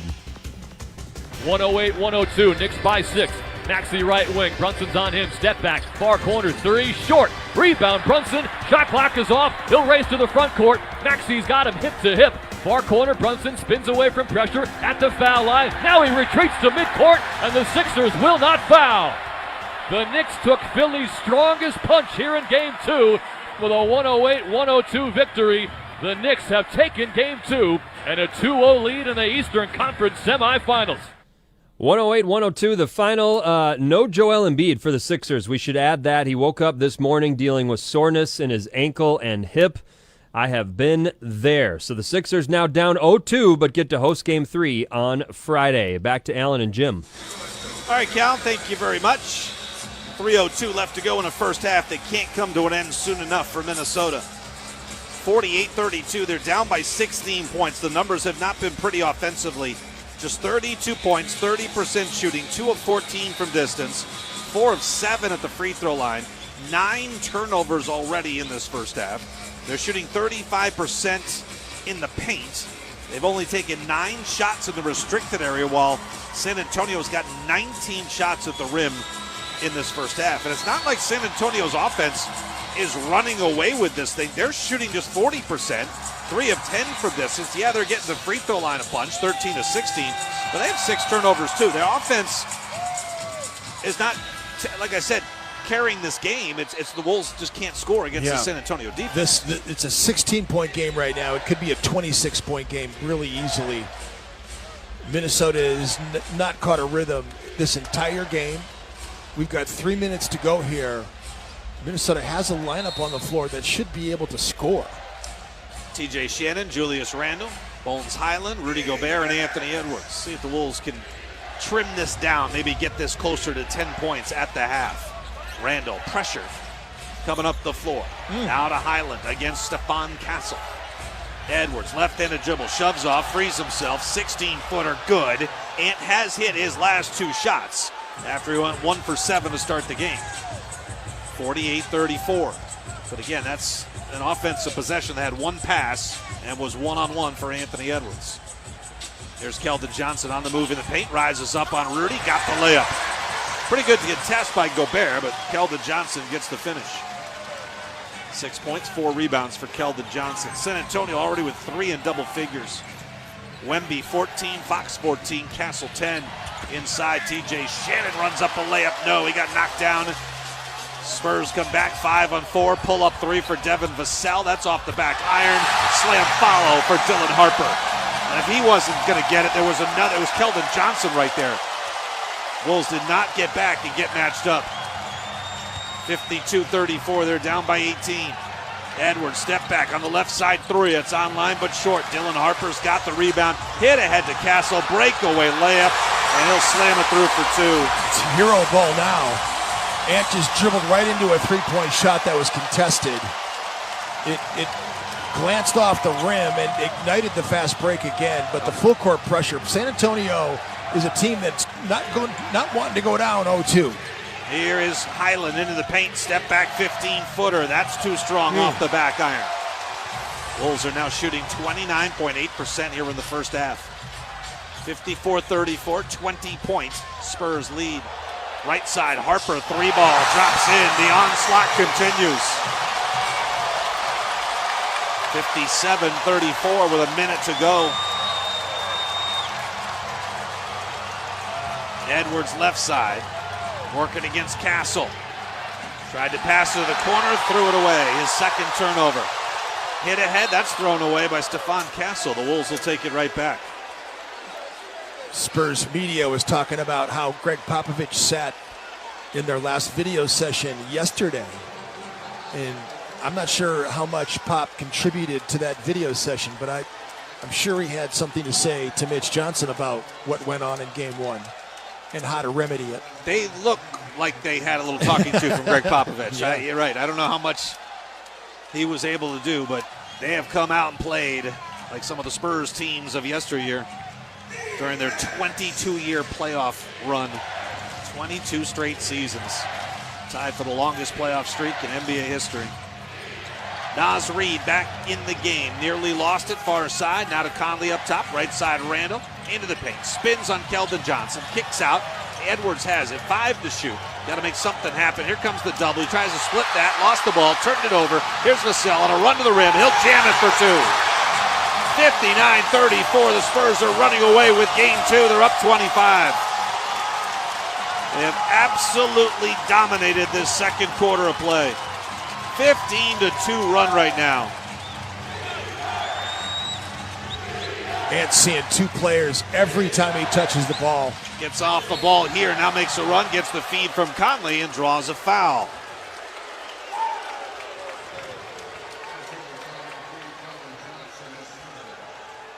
Keldon Johnson's getting his money's worth when he gets these fouls. He really hard fouled Anthony Edwards that time on his way to the basket and was getting ready to cock it back and make something good happen for his team. Not a lot has gone right here for Minnesota. Wolves have 35 points in this game. The Spurs have scored 35 in the second quarter. I don't like that ratio. 8.2 seconds left. Ant goes 1 out of 2 at the line. Spurs with it, front court. Here's Devin Vassell across the paint. 2 with 1, fades on an elbow jumper at the buzzer, no good. And mercifully, the half comes to a close. The Wolves are down by 24 points. Spurs lead at 59-35. They shoot 45%, which is not a big number, but the Wolves struggling. Just 29.8% shooting, 2 of 15 from deep, 11 turnovers. Wolves 5 of 9 at the free throw line, have not been able to get anything going. Their lowest scoring first half by far here in the postseason.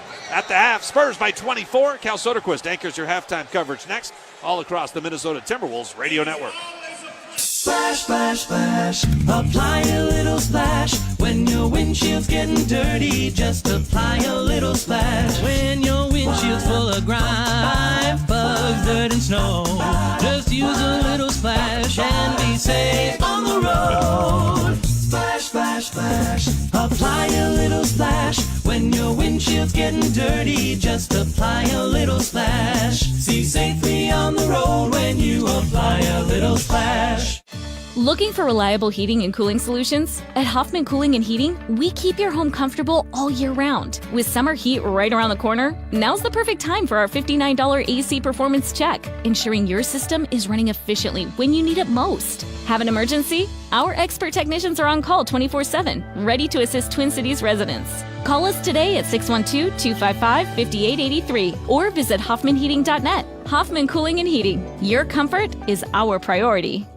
No matter how you drive it, there's a Ford for you. On the work site or out on the town, F-Series trucks provide power and toughness when you need it most. It's what makes them the best-selling trucks in America for 49 years. When adventure calls, the Bronco family always answers. That's because they're made for the great outdoors. With a flexible interior, the Ford Explorer adapts towards your needs. Visit your local Northland Ford dealers to find the perfect Ford for you. Plus, a great offer to go along with it. Based on 1977 to 2025 CY industry reported total sales.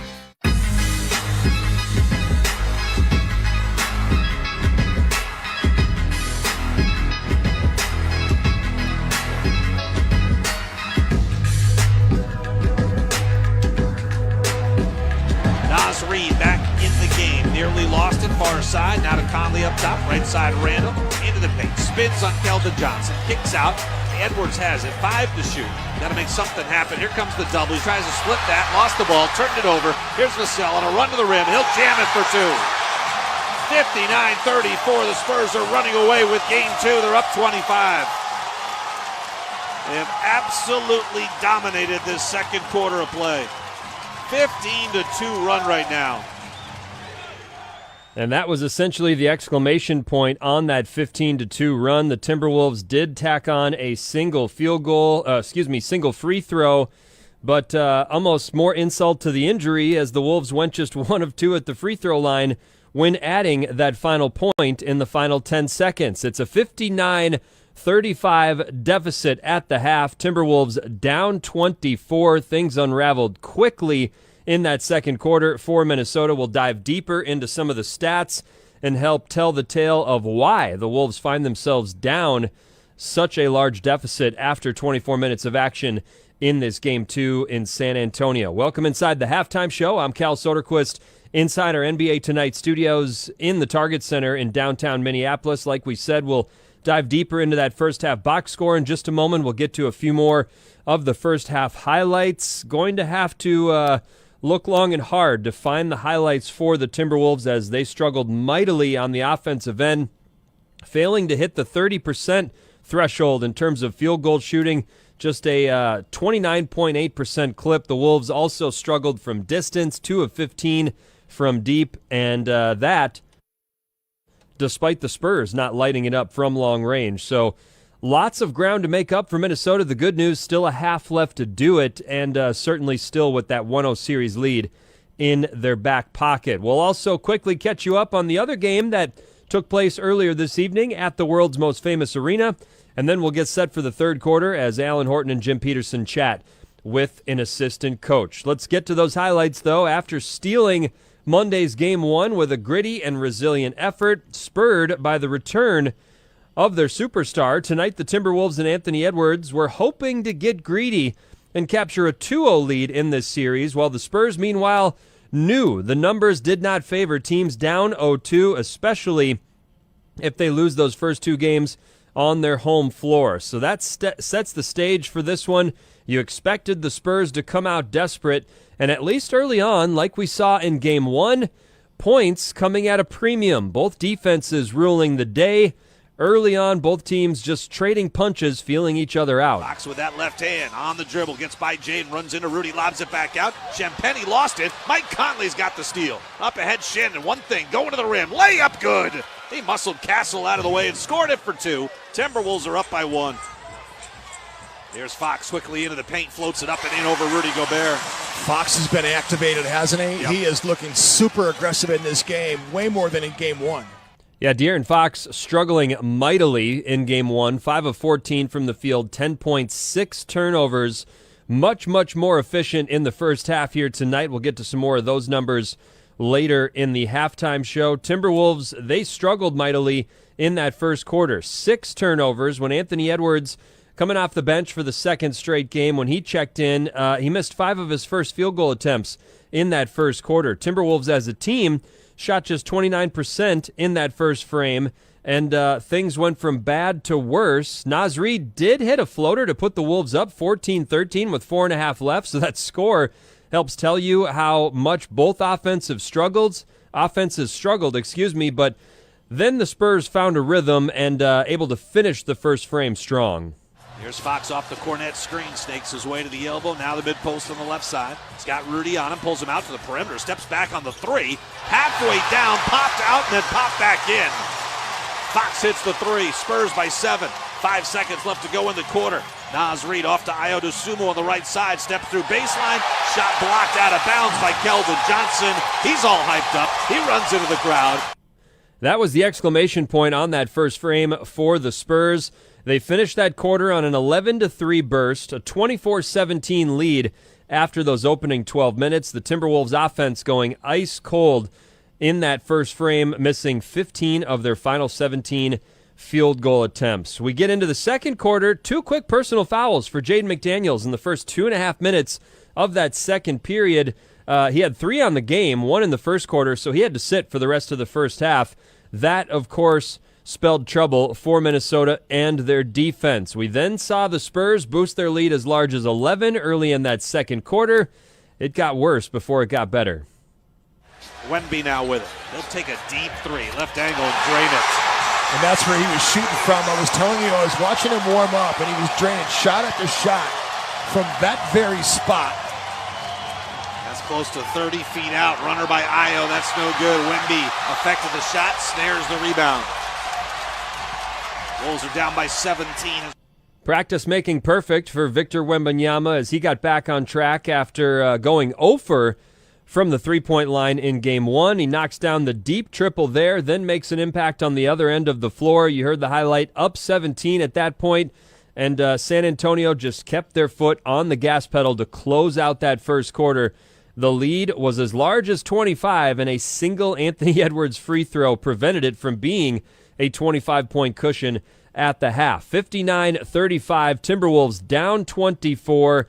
They struggled offensively, shot sub 30% from the field, just 2 of 15 from deep. Turnovers made the problems worse. 11 turnovers in the first half for the Timberwolves. Luckily, the Spurs had a hard time converting those turnovers into points, but the Wolves well on their way to exceeding their 13 turnovers in all of Game 1. The 35 first-half points you might expect a new lowest scoring half for the Timberwolves in this postseason. They struggled inside as well, shooting just 8 of 24 in the painted area. That's a 33% clip. Wolves got outscored in the paint 34-16. We mentioned the turnovers. We mentioned briefly the increased offensive output from both Victor Wembanyama and De'Aaron Fox. Those two tonight have already exceeded their production in all of Game 1. They combined for 28 points. They shot an efficient 10 of 18 from the field, 3 of 4 from distance. This after they combined to shoot just 10 of 31 from the field in Game 1, missing all 12 of their three-point attempts. So that spells trouble for Minnesota's defense, unable to limit the two main cogs in San Antonio's offense. Basically, the Wolves are likely just happy to have the halftime intermission at this point and will hope to jumpstart things in the upcoming second half. Julius Randle did what he could. 8 points, his 8 points, along with Ant's 8 points, leading the way for Minnesota, but those two combined to shoot just 6 of 17 from the field. We'll give Naz Reid, our honorary hot player of the half. He had 5 points, 2 of 4 from the field, 1 of 2 from distance, so had basically half of Minnesota's production from the three-point line. Hot player of the half brought to you, as always, by Standard Heating and Air Conditioning, providing the comfort you deserve since 1930. Visit them online at standardheating.com. Wolves down 24, still with 24 minutes left to summon up a rally. Otherwise, we're going to be headed back to Minneapolis with this series all knotted at a game apiece. When we come back, we'll tell you about action earlier this evening across the association here on the Timberwolves Radio Network. At U.S. Bank, when they say they're in it with you, they mean it. Not just for the good stuff, the grand openings and celebrations, although those are pretty great, but for all the hard work it took to get there, the fine-tuning of goals, the managing of cash and workflows, and decision-making. They're in to help you through all of it, because together they're proving day in and day out that there is nothing as powerful as the power of us. Visit usbank.com to get started today. Equal housing lender, member FDIC, copyright 2024 U.S. Bank. You live for this. The wins, the losses, the slam dunks, and the buzzer beaters. The dream that this is your team's year. Hope, it's what keeps you coming back. So you represent with anticipation and with pride. Because when everything's on the line, your support means everything. That's why the NBA Store is here to support you. Check out the largest selection of official NBA gear at NBAstore.com. A Fanatics experience. Set a destination for the island and discover a world sure to satisfy every taste. Searching for the freshest seafood? Perhaps prime ribs more your style. Like to load up on mouth-watering sides? Maybe you're the salad bar type. Or simply indulge your sweet tooth. With our endless selections, why choose? Satisfy all your cravings. Trade Winds Buffet, only at Treasure Island Resort and Casino. Destination, fun. This copyrighted broadcast of the National Basketball Association may not be retransmitted, reproduced, rebroadcast, or otherwise distributed or used in any form without the express written consent of the NBA. You're listening to the Timberwolves Radio Network. Timberwolves down 24 after a dreadful first 24 minutes in the Alamo City.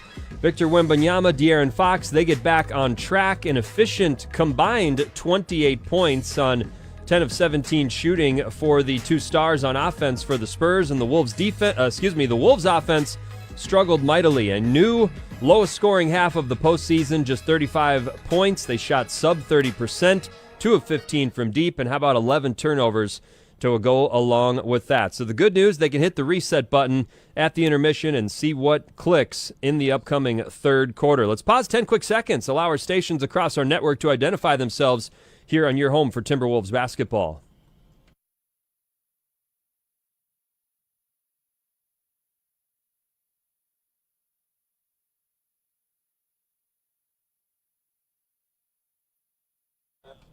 Wolves down 59-35 at the intermission. They trailed by just 7 after 1, but the Spurs found their footing in that second quarter. Wolves have struggled in the paint, just a 33% clip in the painted area.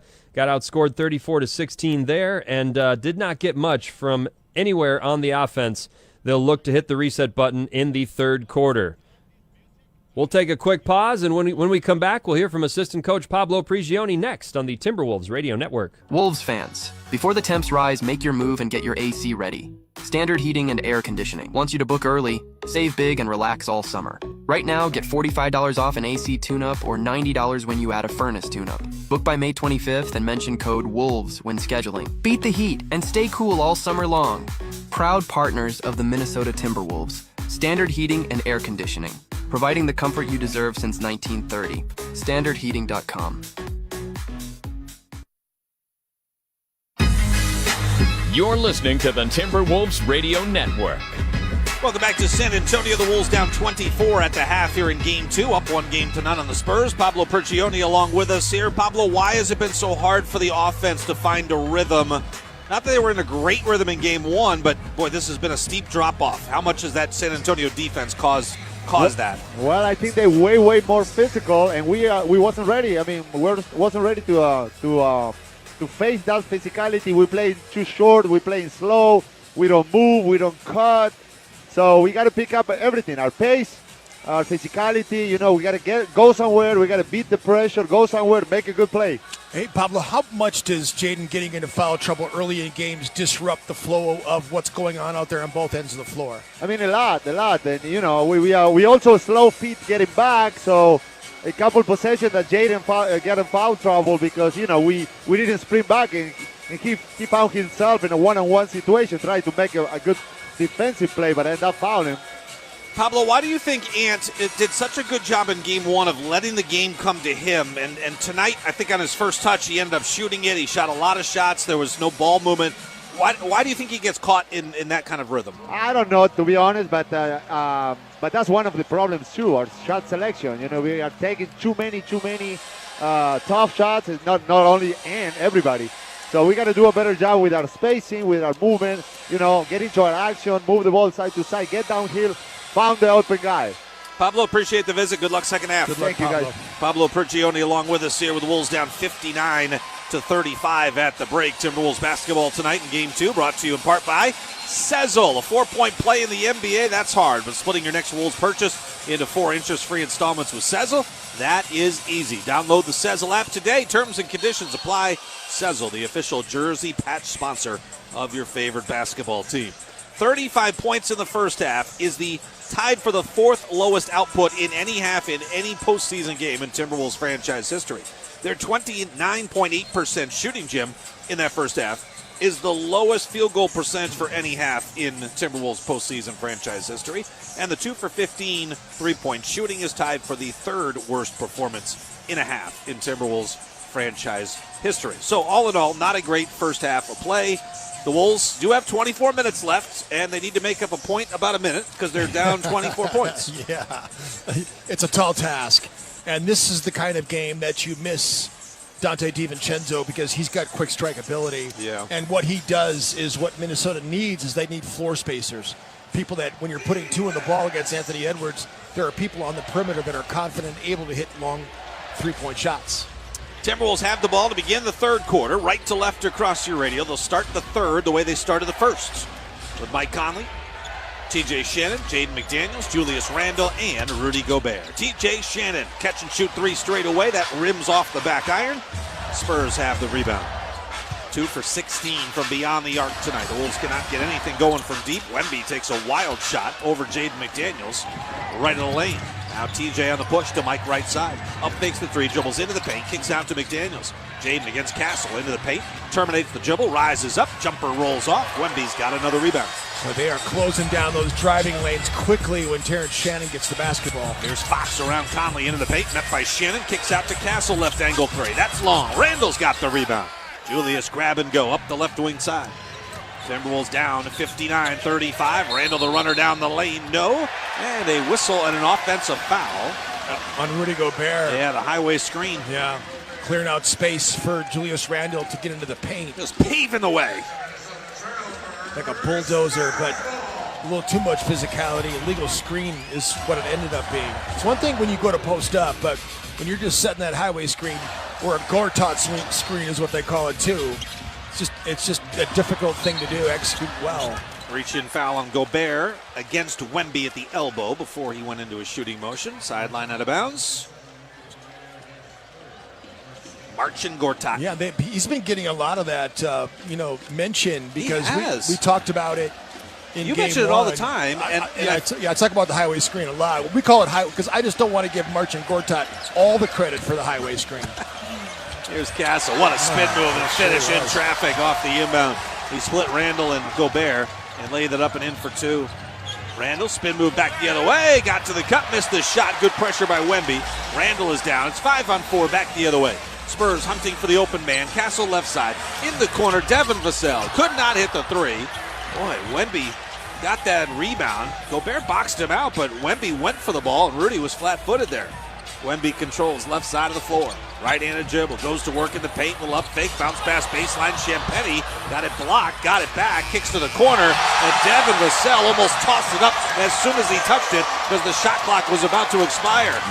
It's a no-dip three right there. I mean, it was laid up under the shot pocket above his head, and he didn't even bring it down a second. Let it fly right away, and Julius Randle's going to get fouled here by Stephon Castle. He's saying that he didn't foul. He wants a review. Wolves should get over and get ready to inbound here. Castle's at the other end of the floor. Nobody's moving that quickly to challenge this call, but they are going to challenge. Mitch Johnson signaling for a timeout. So Mitch Johnson calls a timeout with 9:48 left to go in the third quarter, and our first challenge of the night. Ooh, that's exciting. We'll give you the results of the challenge when we come back on the Minnesota Timberwolves Radio Network. What's the difference between banks and a credit union like Wings? One word: ownership.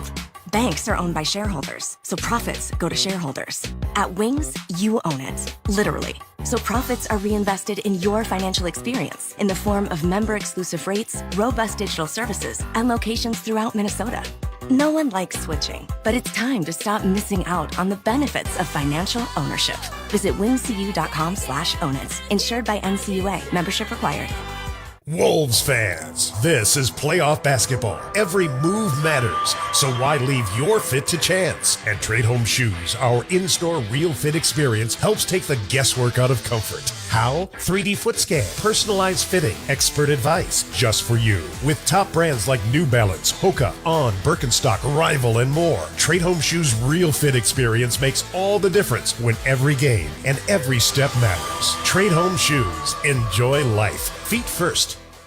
The trees are back, Wolves fans. Celebrate the return of one of the Timberwolves' most iconic looks with fresh gear. Court, into the front court, and tracks it down. He's alone to the rim. Look out below. Elevate and detonate. From the tree-trimmed collar jersey to fresh classic edition apparel and accessories, the Timberwolves team store, a Fanatics experience, has everything you need to rep the trees. 13-7 and Target Center is rocking and rolling. Shop the new classic edition collection now at shop.timberwolves.com.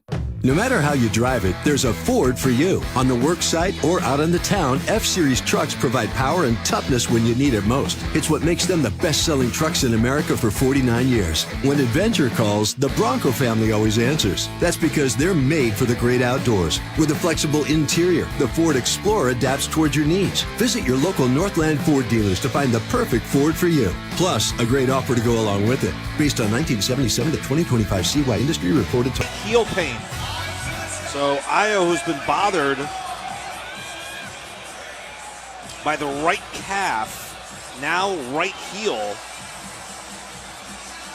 In your expert medical opinion and all your years of training, is this one of these foot bones connected to the is ankle that bone connected kind to of the thing? calf, or is this a separate or similar? It's probably a symptom of it anyway. Oh boy.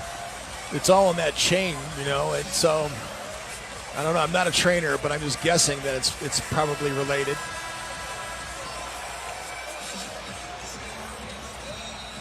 Wolves had this at a 7-point game going into the second quarter.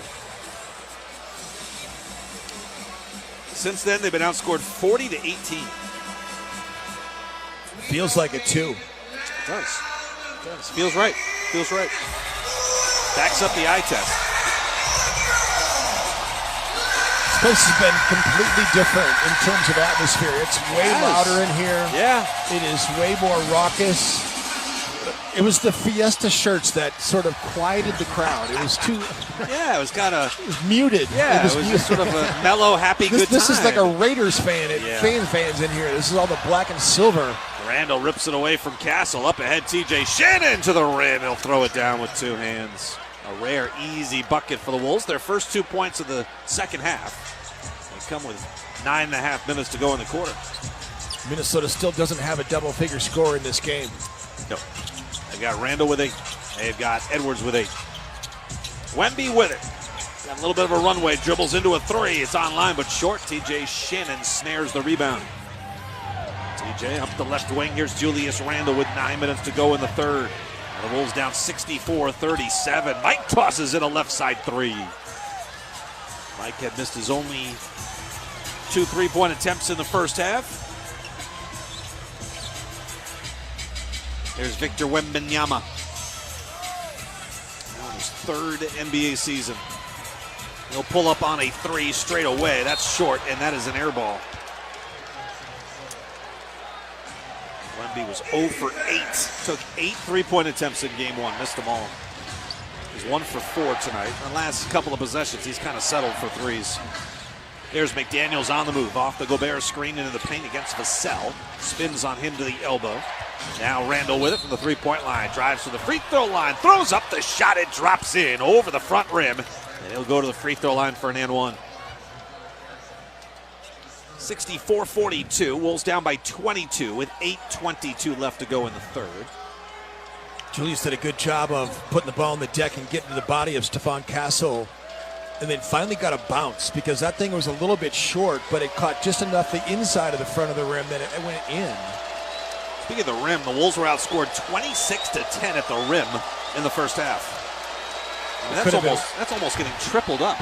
It could have been way worse than that, too, because they missed a bunch of layups. Randall misses the and 1 free throw, but Jaden McDaniels cleans it up. He's now got 8 points. Randall, there's your first double-digit score, wearing the Shadow Grays. De'Aaron Fox off the Wemby screen, rejects that, goes into the paint, floats it up and hits it. Fox, 16 points now. Boy, he's been a different looking player in game 2 than game 1. Randall, baseline. Back to Rudy, rolls inside, flips up the shot. No, they got the foul on Wembanyama. Wemby picks up his first, and Rudy will go to the stripe for 2. Do you happen to know what the record is for Minnesota wearing these uniforms? I thought you might have that someplace in the Allen Horton archives. It's got to be in the game notes somewhere. In the playoffs. Yeah, I put too much on my sheet today, so I pushed the lineup stuff all the way off. We're 0-1 in the playoffs. I feel like the season numbers have been good for these gray uniforms.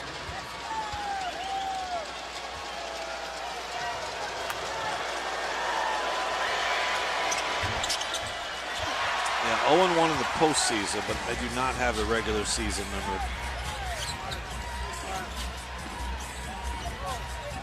So 6-1 in the regular season. Didn't wear them much. Yeah. Well, right though, 6-1. That's pretty good. That's excellent. Well, I said earlier that Timberwolves basketball is sponsored by Sezzle. A 4-point play in the NBA is hard. Mike Conley just fouled Devin Vassell in the act of hitting a 3. And now he's got a chance for a 4-point play. So that deficit that Minnesota cut into a little bit has now been pumped back up.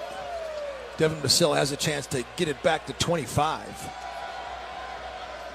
Largest deficit has been 29.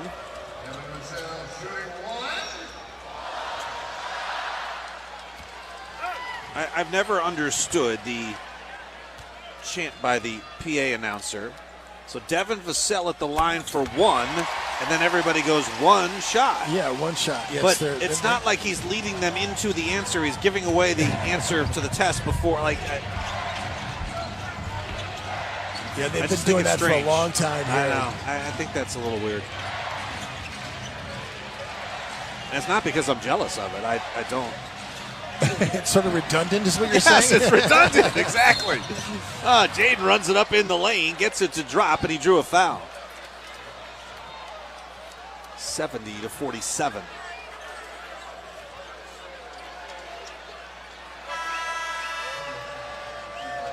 How do you get a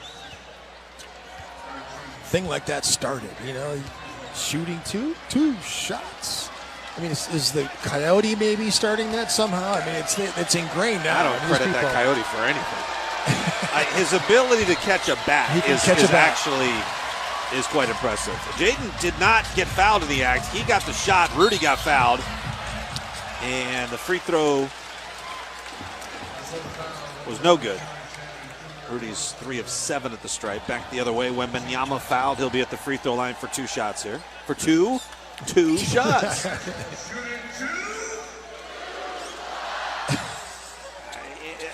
It's repetitive, and I think it's third grade level. I think it's like elementary stuff. Yeah.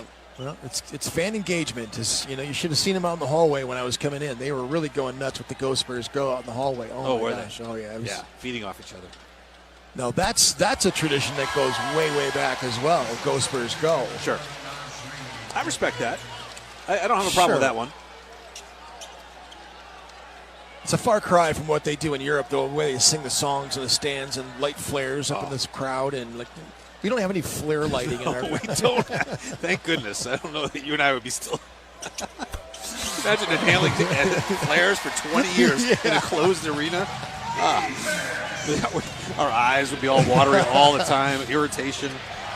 Anthony Edwards is into the game. He's got it with the Wolves down by 25 here. McDaniels runs down the lane, challenges Wemby, got a shot block. Jaden gets the ball back. Terminates the dribble, now out to Naz Reid. 5 to shoot against Devin Vassell. Naz spins into the paint, runs up the jump hook with the right hand, no good. Rebound collected by TJ Shannon with the hustle. Now McDaniels with it, takes a run, bumped by Harper. Out to Ant, up fakes the 3. Pulls up on a 14-footer off glass and sticks it. 4 of 11 shooting for Anthony Edwards. He was 1 for 7 to start. He's 3 for 4 since. He's got 10 points. There's Castle on the move into the paint, and Jaden just trying to back out of the way. Still somehow commits a foul, and the shot went in. And Jim, we had the unique perspective of being on the same line as Castle was driving. And Castle's driving to his left. Jaden's backing away. The rim's still to the right and getting further away for Castle. It was a very awkward play. He was angling Jaden off. Yeah. He was trying to create space to be able to finish at the rim. He wanted to get the shot blocker. Jaden was so long, and he was trying to keep him in jail behind him. And in the process, for some reason, they called a foul on Jaden McDaniels, but the finish by Castle was tremendous. 4 fouls on Jaden McDaniels. He's had 4 or more in 5 consecutive games.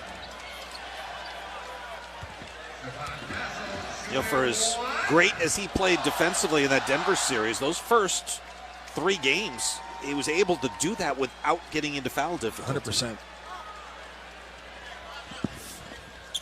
Castle hits the free throw, so he caps off the 3-point play. 75-49. Wolves are down by 26 here, midway through the third quarter. TJ Shannon, Julius Randle, Naz Reid, Anthony Edwards, and Bones Highland on the floor. Crossover, TJ right to the cup, layup good. Wemby was out on the perimeter, and once TJ broke through that perimeter defense, there's no Wemby at the rim. Naz pokes the ball free from Dylan Harper, but Harper recovers, regains control. Now Keldon Johnson. Johnson with a white headband on, puts it in the right hand, dribbles hard on Naz into the paint, runs it up, shot no, gets his own miss, put back, missed that too. Naz with the rebound, Keldon Johnson also with it, and Naz wraps him up from behind. Looked like a moment that Naz was going to just suplex. He had Keldon Johnson behind. Looked like he was going to pick him up and just toss him down to the ground. The cooler heads prevailed. Smart move by Naz not to do that. Well, they called the jump ball. They did. And that's become a thing now, I feel like, in the NBA, where if there's a tie-up, it's now a battle of pride to see who can hang on to the ball the longest and come away with it. Luke Cornett in the game for Wemby. Naz trying to find someone to tip it to. He has two together behind him towards the Spurs basket, Edwards and Randle. Dangerous place to tap it. Tapped around and finally controlled by the Spurs. Now Bones and Castle have to be separated. They were shoving off the jump ball. Here comes all the security personnel. The Spurs in their white tops, the Wolves security in their black tops. Everybody's in black sweaters and black pants. I mean, like both coaching staffs. Yeah, but the Spurs security's got the white tops, which is... Oh, there you go. They're distinctive for sure. We had that dust up last year with the Pistons when it spilled into the crowd on the baseline of the Timberwolves bench end, and both coaching staffs had the same colors on. And you had Pablo Prigioni fighting with J.B. Bickerstaff, and it was just a free-for-all. Chris Finch is so mad at Scott Foster right now. Now the referees get both teams toward their benches. Here is Scott Foster. Calling the call on the floor. We're checking to see if there is a possible hostile act. We got to pay attention when Scott Foster does a announcement. It's just talking very quickly. So they're going to check and see if there's anything in this Bones Highland and Stephon Castle dust-up. Yeah. Are we going to get a replay from the people that are broadcasting the game? I mean, like... It's up there. Yeah, Stephon Castle shoves Bones Highland. Bones Highland shoves him back, but Stephon Castle is the one that started it. They both kind of engage, and then Castle pushes Bones Highland, grabs him by the jersey, and just shoves him up in the head and neck area, and then Bones retaliates. Yeah. So it should just be a double technical foul and move on. Let's keep playing. Just call the double tech and let's go. I like your thinking. But this has not been the Wolves' night, and well, I don't know if you can. Yeah, Stephon Castle's the one that he made that whole thing happen. So he did. We've seen Bones Highland though.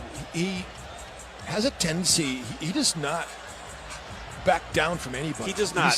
When he comes on the floor, it's like he changes his personality. He's one of those guys. He really like does. He doesn't back He's got down a little from Jaden anyone. McDaniels in him. He's got chippiness in him. Yeah. And doesn't matter if it's a 6'10" center. He's going to go. He's going to push and shove, Right. and he's going to stick up for himself. Well, we saw him get into it a little bit with Jonas Valanciunas. That's what I was thinking of. There you go. Nice. You were saying 6'10". Go bigger than that, though, because Yeah. Valanciunas is a little bigger than that. He's wide, too. May have just played his only season in Denver. He may get his wish of going to play overseas. Yeah. Headsets are still on. They're taking a long look at this. This is letting me think that maybe there's going to be something more serious here that they're going to rule with. Well, it's away from the play. Now, if they wanted to give Bones something else, would they just give him a technical and nothing to Castle? That would seem unfair. I think you've got to at least start with double technicals. Yes. Well, you can't give someone 2 technicals. I just think this is a classic. Both guys are at fault here. So they're jostling even before the tip. And they're trying to discard each other, and Bones does get discarded. You're right. He's about 5 feet away, and then he goes out and shoves Castle. Is it a punch? Is what Bones did considered a punch?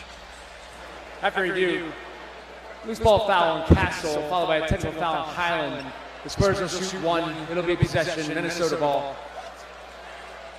Okay, it's a little more egregious than I thought. They do give the advantage to San Antonio because they get the free throw out of it. Minnesota gets the possession because it was a loose ball foul. Had Bones Highland not retaliated like that, it would have just been a loose ball foul on Stephon Castle, and that would have been that. I hadn't actually realized that they called a foul initially. Exactly. 75-51, the Spurs up by 24 points here in Game 2. We're midway through the third quarter. Devin Vassell will take the technical foul.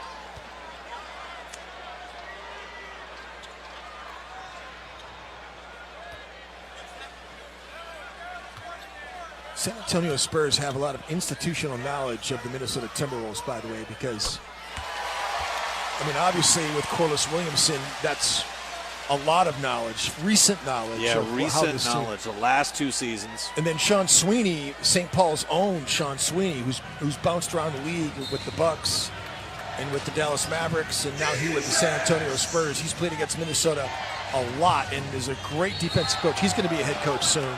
Yeah, and he always keeps up to date on what's going on with the Wolves. Got a lot of connections back in his hometown. So TJ's takes a drive here into the painted area and gets fouled. Crashes to the ground. Devin Vassell fouls him. So TJ will go to the free throw line for 2 shots. The free throw was hit, by the way, by Vassell. So it's a 25-point Spurs lead. They've been up by as many as 29.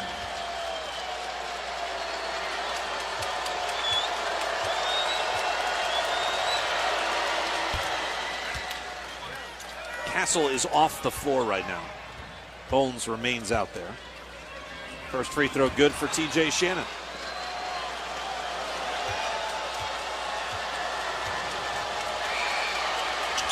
Second free throw is good. 76-53. Spurs bring it up left to right. Here's De'Aaron Fox. Now to Luke Cornett. The backup behind Victor Wembanyama. Keldon Johnson inside, working on Nasri. Pivots to the right hand, goes up for the shot, no, but a whistle and a foul. 2 free throws coming up for Keldon Johnson. A little frustration from Anthony Edwards as he throws his arms up into the air.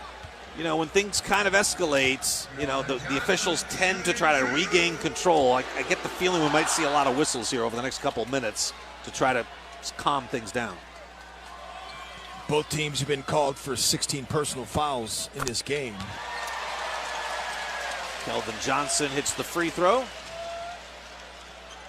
Keldon Johnson was a 29th overall pick in the first round back in 2019. He was, you go all the way back to the Kawhi Leonard trade from San Antonio to Toronto that sent Leonard and Danny Green north of the border. Toronto sent back DeMar DeRozan, Jakob Poeltl, and a future #1 pick that turned into Keldon Johnson. Worked out pretty good. Keldon Johnson, 6th man of the year. He's such a tough player, too. He's been very good against Minnesota over the years. He has. Here's Randall inside. Bullies up on Cornett. Got blocked. It's a jump ball. A jump ball is called. It had to be something because it was either a travel, a jump ball, or, I mean, the pass was going to be allowed to be thrown out by Randall, but they blew the whistle. And Luke Cornett is going to jump ball against Julius Randall here. I like when there's a tie to an old-time trade, like with Jamal Murray and the Nuggets. Yeah. He was a result of the Carmelo Anthony Denver to New York trade from what's probably over a decade ago now. Well, he should have been longer than that. He should have been a Timberwolves draft pick, but that's beside the point. Let's not go down that road. Jump ball won by the Spurs. Here's Keldon Johnson. Heard us talking about him. He drives in, draws a foul. He'll shoot 2. TJ can't believe it. He thought he was in legal guarding position. And that's going to be his 4th foul.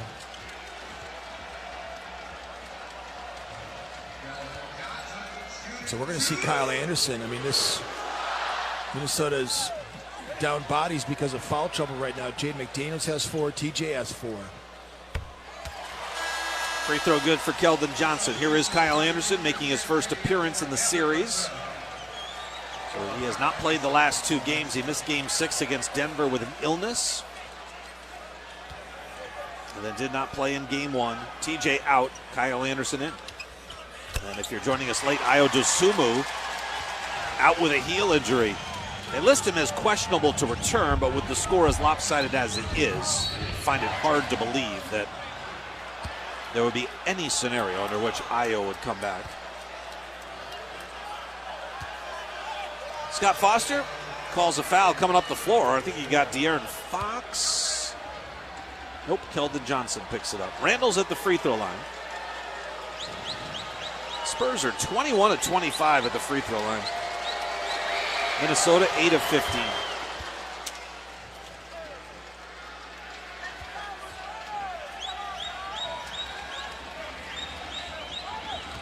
Spurs are the 12th best team at the free throw line this season. Wolves ranked 29th.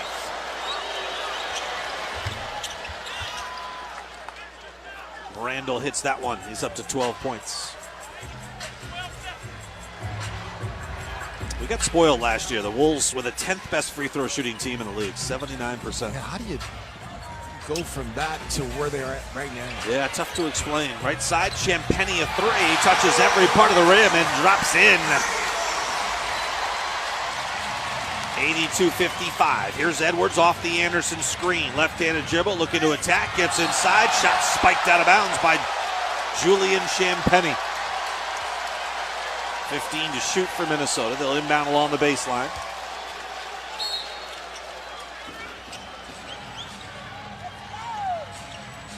Lob to Randall at the free throw line. Here comes the double. Fox from behind just stripped him.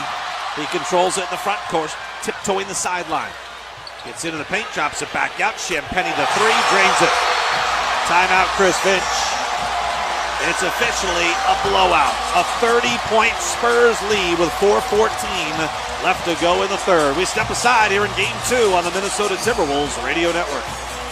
Wolves fans, listen up. Pilot Games and your Minnesota Timberwolves just dropped the ultimate fan experience, the ETAB game, Let's Go Wolves. Play it right now at your local bar and chase massive prizes while you soak up every Wolves slam dunk and three-pointer. What a win this is going to be! Best part? Every play powers local charities, so you're winning for the team and your community. So get out there, play, and show your Wolves pride. Brought to you by Pilot Games. Let's go Wolves. At U.S. Bank, when they say they're in it with you, they mean it.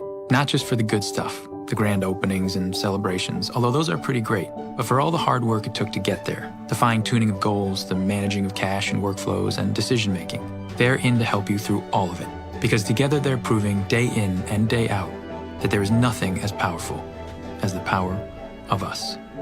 Visit usbank.com to get started today. Equal housing lender, member FDIC, copyright 2024 U.S. Bank. Another scoreboard update from the NBA Tonight studios. Quickly looking ahead to the doubleheader tomorrow. Game 2s between both the Pistons and Cavs. That's the 1-4 matchup in the East.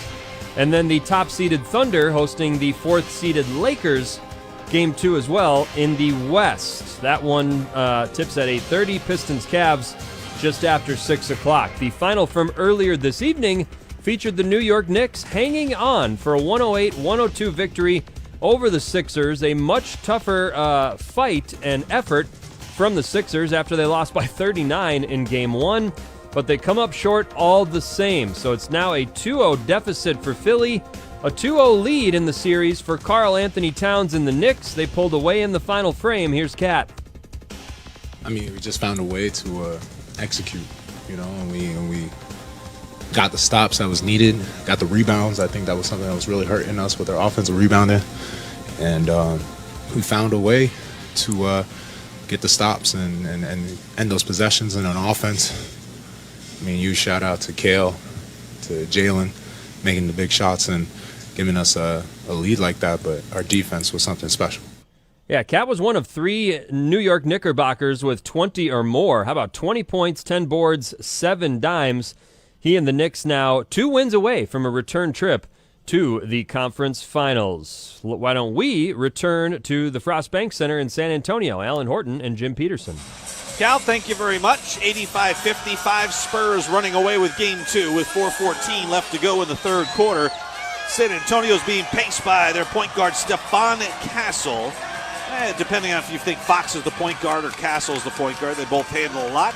But here's what Stephon Castle had to say about the Wolves' defense in Game 1. I mean, they try and disrupt a lot of actions. I feel like they push every catch out.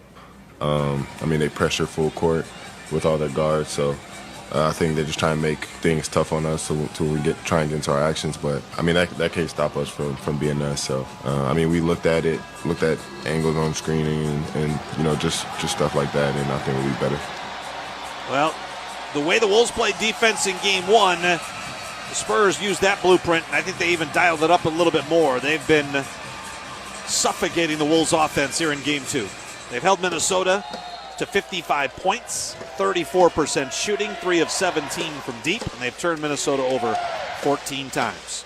Here comes Bones Highland leading the Wolves' offense into the front court, right to left. Ant rejects a Rudy screen, working against Dylan Harper, runs into Cornette, mid-post right side.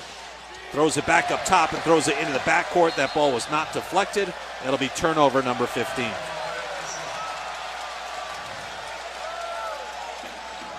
Four Wolves players are all, saying the ball was tipped using that motion. And the officials are just moving to midcourt. They do not want to see it. 30-point San Antonio lead. They will inbound. Keldon Johnson to Dylan Harper. Number 2 pick in the draft out of Rutgers. Harper and Ace Bailey on that Rutgers team together only managed to go 15-17 with the Scarlet Knights. No NCAA tournament.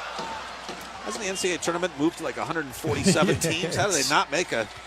What is it now? Is it 70-some now? Is it they Could just not tell you. some ridiculous number? Bones Highland long on a wing 3. Spurs have the rebound. 3:25 to play. Champagny, a 3-ball right side. He missed from that exact same spot to end Game 1. He drains this one. That was a catch and shoot. He had to dribble, escape That's dribble true. on the shot that he But took the at the end spot. of the game. I'm talking about it was, the spot. It was the same spot. Kyle Anderson, floater in the lane, that rims off. Keldon Johnson, the rebound. Champagny gets his 3 block. Cornette set the screen. I think Nas just blew that up, and they called Nas on the foul. The NCAA tournament was expanded to 76 teams. Jeez. I mean, that's a ridiculous number. Well, there's an event coming up this summer called the World Cup, which has expanded to, that has jumped to like 48 It's clubs. It's a lot of teams. Yes. Maybe they jumped to 36, and then the next one is 40. It's a lot of teams that you might not want to see play each other. Are you saying there's going to be empty stadiums at some of these games? Or Well, the way the pricing is gone, I can almost guarantee that. But what makes the World Cup so special is it's the best against the best. It's right. Countries you don't get to see match up, but it's been watered down. There's going to be a lot of group stage games that just probably don't have a lot of interest outside of those 2 countries. 90-55. Ant threw it away. Kyle Anderson wasn't ready for it, but Kyle makes up for it, knocks it away from Victor Wembanyama, who kicks it out of bounds. And the Wolves will get the ball back.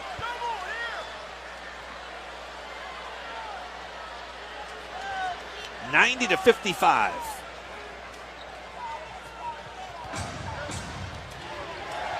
Bones, Kyle Anderson, Naz Reid, Rudy Gobert, Anthony Edwards on the floor. Naz catches it on the run at the 3-point line. Pulls Cornette out to the perimeter. Fires on the 3 and strokes it. So Naz Reid knocks down the triple. He's got 8 points, 6 rebounds. San Antonio going with some rare Wemby and Cornette minutes together. Yeah, yes. Harper pivots in the paint. Size to kick out. Fox 10 to shoot. Off the Wemby screen. Back out to Wembanyama. He'll move to his right. Pull up off the dribble. Missed it short. Rudy's got the rebound. It's important for Minnesota to catch a rhythm here in the last 2 minutes of this game and then the final quarter as well, going into Game 3. And gives it up. To Kyle, right back to Ant, and Scott Foster says Kyle Anderson, illegal screen. Has there been any point in this game where Minnesota went on a run and caught a rhythm where you're going, okay, was there maybe one flurry where they scored 6 points in a row, 8 points in a row? No, I don't think so. There's just not been that all game long, which speaks volumes to how this game has gone. They're going to call an offensive foul here. Dylan Harper bringing it up, and Bones Highland was putting pressure on him.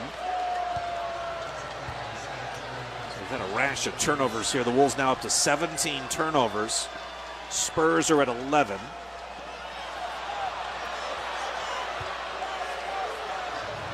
.201 left to go in the third quarter. And with a dangerous inbound again. Bones does have it, now drives in the paint. Out to Kyle Anderson in the corner, lines up the three, it's short. Bones and a loose ball foul inside against San Antonio. Did Bones not have a layup? He had the shot right at all the bigs were out of the perimeter, there was nobody there. He literally threw a layup away to get it to Kyle Anderson in the corner. Who is not the most prolific of three-point shooters. He's not a willing three-point shooter. That's not what his strength is. Rudy back irons the free throw.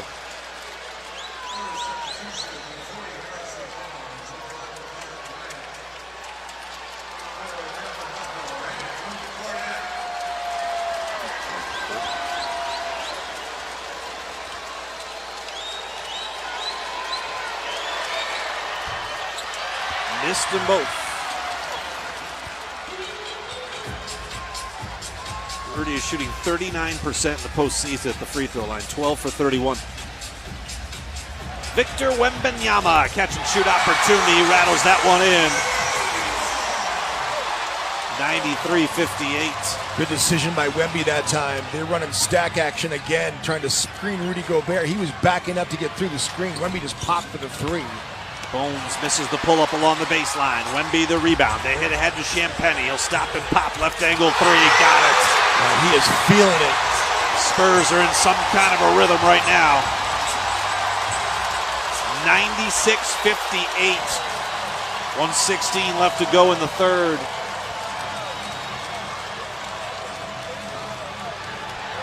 Bones pressured, lost it in the backcourt. It's out of bounds. San Antonio ball.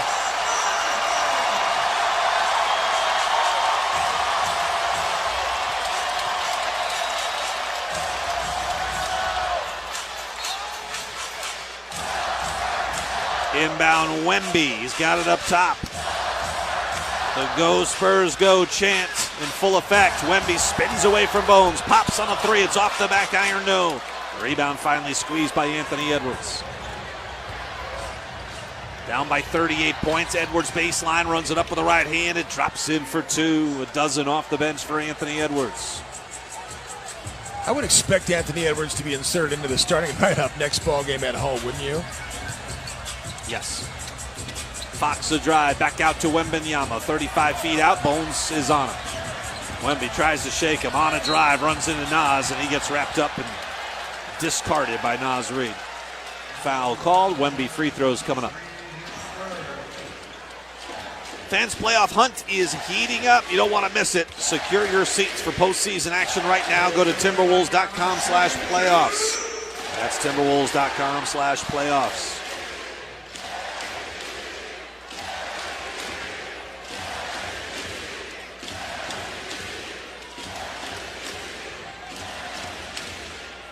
Be interesting to see what Chris Finch decides to do in the fourth quarter. On one hand, the game is well out of reach, but there's still 12 minutes to play, and you'd like to try to develop some kind of a rhythm. You talked about it to start the second half, but you haven't been able to do it for three quarters. Do you just throw in the towel, or do you? I don't think those 12 minutes are unimportant, but again, you know, if you're Chris Finch, you're also protecting a guy that has two knee injuries in Anthony Edwards. Yeah. I had assumed he was already out for the rest of the game with heel soreness. 98-60. Dylan Harper, I thought he slapped Bones in the face trying to reach, but Rudy Gobert set a hard screen on Harper. It's going to be a foul on Gobert. So it's going to be San Antonio's ball here. fourth foul on Rudy Gobert. Spurs have it with 29.6 seconds left to go in the third quarter. It's about a 5-second differential, game clock and shot clock. Neither team with a foul to give. Wemby's got it up top, 40 feet out. High post, Harrison Barnes. Back to Wemby, catch and shoot three is an air ball. And a whistle and foul against the Spurs away from the play. Carter Bryant. What a surprise. Sets a screen on Rudy Gobert. Oh, just rammed into him.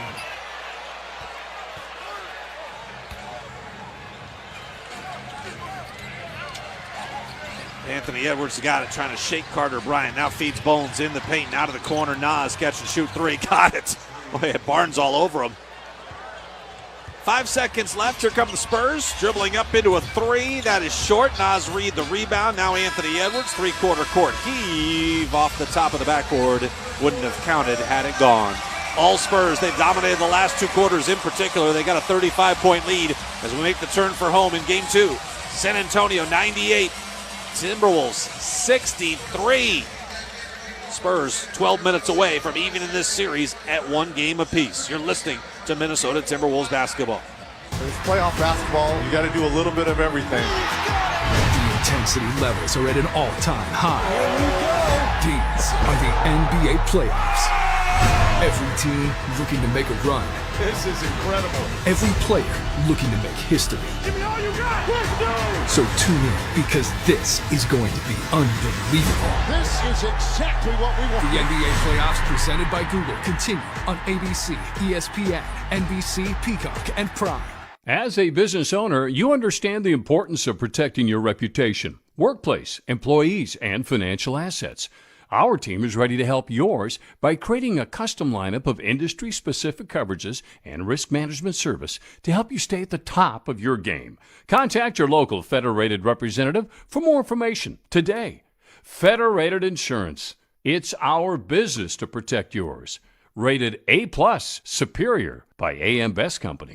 At Target, we're home court advantage for the hometown sports fans. And with the Timberwolves season in full gear, we're here to help you gear up and make your game day prep a slam dunk. Hear that? That's what you call a buzzer-beating three-pointer for the win. Time to dish up your famous nachos or put a full-court press on some jalapeno poppers. Then serve up some sweet desserts to celebrate the W. However you do game day, we're here for it at Target and Target.com. Bring the fun to family time with a visit to Treasure Island Resort and Casino. Start by making a splash and memories at the lagoon. Our indoor water park includes a lazy river, an activity pool, and more exciting features. Then hit the lanes at Island Extreme Bowl for some family-friendly competition before you head to our luxurious hotel for a relaxing night away. Book your stay now at TICasino.com. Treasure Island Resort and Casino. Destination. We head to the fourth quarter of game two. San Antonio up big, 98-63. They've dominated the last two quarters of play. Timberwolves started off with an awful first quarter, only had 17 points in that frame. Only shot 28%. But they were only down by 7 going to the second quarter. But over the second and third quarters, San Antonio has put up 74 points. The Wolves have countered with 46 points. That's a 28-point margin. Plus the 7 they had going into the second quarter, and the Wolves are down by 35. Well, the Wolves had that 1-9-0 run that cut it from 29 to 20. And then there's the run you were talking about. And they pumped it right back up to 25 immediately after that.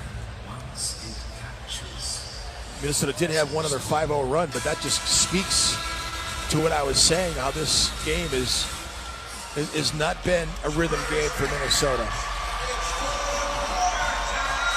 Julius Randle, Nas Reed, Jalen Clark, Jaden McDaniels, and Terrence Shannon Jr. from Minnesota.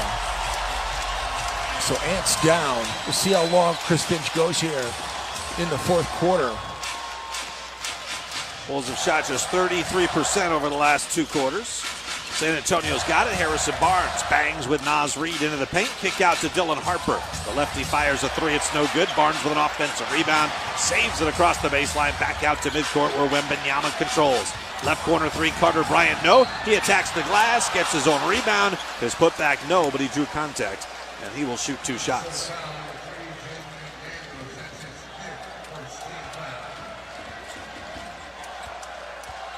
So interesting watching Dylan Brooks this season because in the month of November, he only took 5 3-point shots, but he shot 20%. 21% the next month, 25.6, 26.9. Hold on. You said Dylan Brooks. Who are we talking about? I'm sorry, Dylan Harper. Did I say Harper. Dylan Brooks? Yeah. I got scared for a second. He was basically shooting 20 to 25% for about 4 months, and then all of a sudden, in March and April, he went from that to 54% from 3-point range. Yikes. It's not on high volume, but still, though, he looks just like a different player.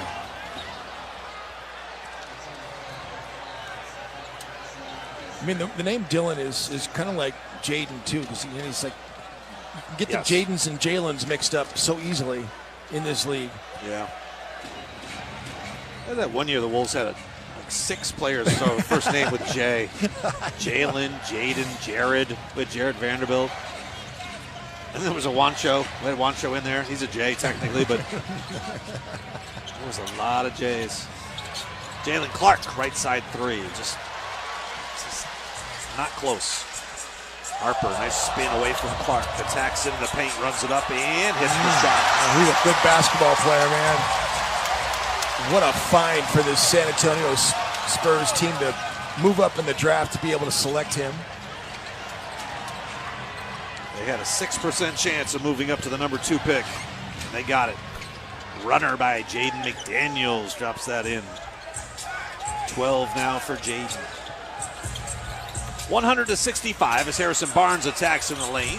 Being ridden out of the paint by Jalen Clark, but Barnes falls away on the jump hook and hits.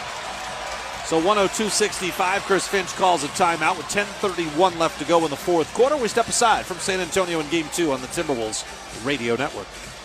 Howell Timberwolves fans, McDonald's and the Wolves are teaming up to bring you the tastiest season ever. When the Wolves hit 11 threes, you score free medium fries with any $2 purchase. Home or away, when the Wolves heat up from beyond the arc, McDonald's has your fries craving covered. Just download the McDonald's app and check it daily for game day deals. Wolves hit 11 threes, fries are free. Only in the McDonald's app. Offer valid one time for 2 days after the Timberwolves score 11 threes through 6/30/26 at participating McDonald's. Excludes tax, must opt into rewards.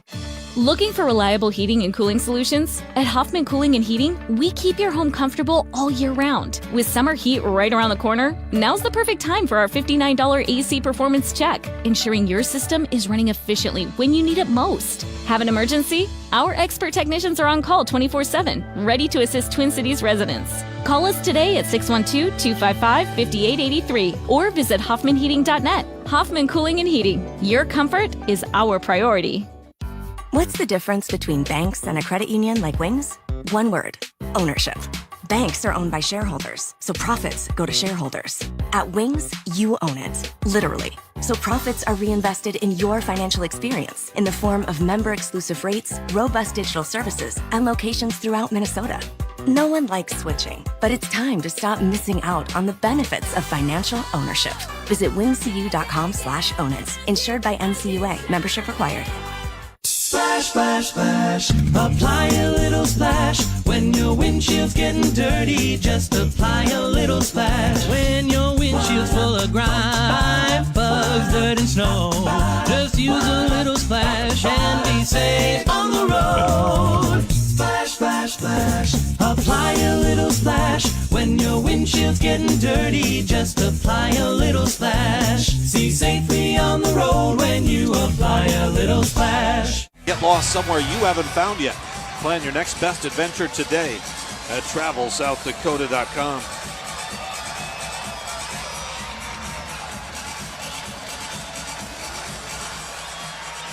After the way the Wolves have played in this game, too, I think we all wish we were in South Dakota right now. It's a lot closer to home. Wolves will spend the night as they have... all these 8:30 starts. Yeah. Denver, We always spent the night, travel the next day. The same tomorrow. The Wolves will get back early afternoon tomorrow here from San Antonio. Rather big weekend at Target Center. Game 3 Friday, Spurs. Saturday, Lynx home opener, or is it season opener? It's obviously the home opener, but is it also the season opener? It's the season opener. Season opener at home and home opener. And then Sunday, finally we get a non-8:30 start time. 6:30 tip time. Tim Duncan sees Wolves himself on the Jumbotron here. Tim Duncan was here. Fred Hoiberg behind him. What's Freddie Hoiberg doing down here? What? Go get those guys over here. We're going to put them on the air. We got questions. Wolves have it here out of the timeout. Carter Bryant picks up another foul as he bumped over Julius Randle.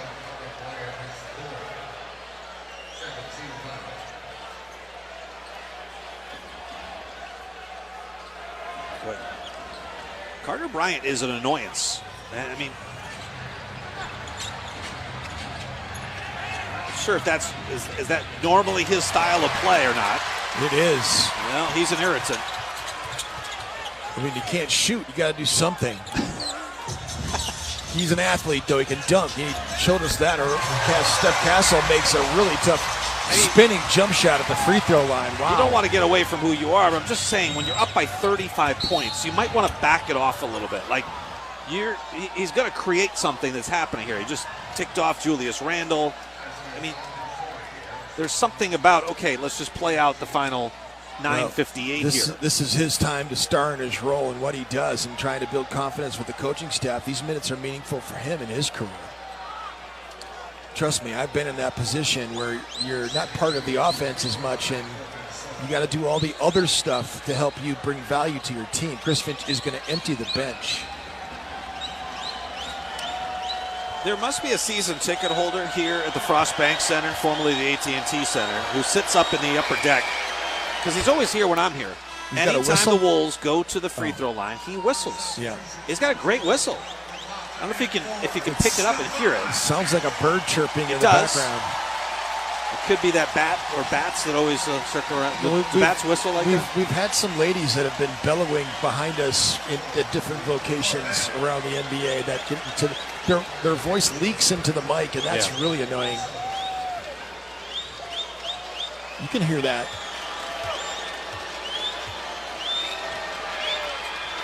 TJ knocks down a pair of free throws. I did not notice it until you said it.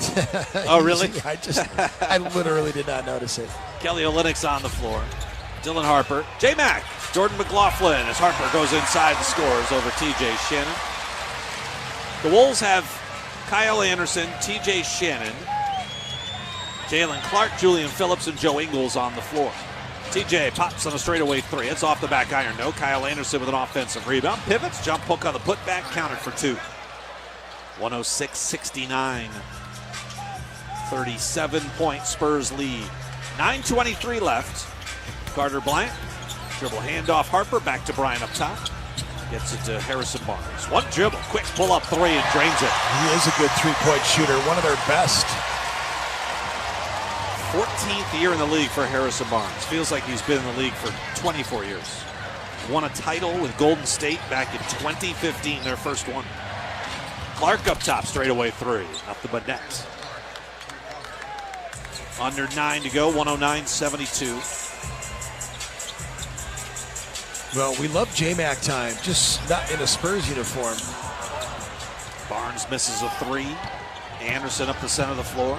Steps through on Barnes, runs it up with the right hand. Off the heel, no, and Harper's got the rebound. Here's J-Mac on the attack in the lane against TJ. Out to Kelly Olynyk. J-Mac gets it back. Sets up Olynyk in the block. Bangs away with Shannon once, twice, and finally the foul is called. TJ looks like he's going to come out. Yohan Beringer is set to check in.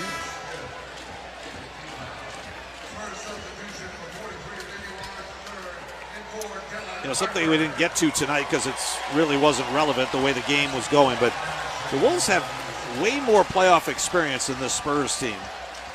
622 games of postseason experience for the Wolves, and 366 for San Antonio. But if you break down the starting fives, it's 300 for the Wolves, 36 for San Antonio. A lot of their experience comes in the form of Bismack Biyombo, Kelly Olynyk, Harrison Barnes, Mason Plumlee. Julian Phillips, a baseline drive, reverse layup, no. And a rebound scooped up by Harrison Barnes.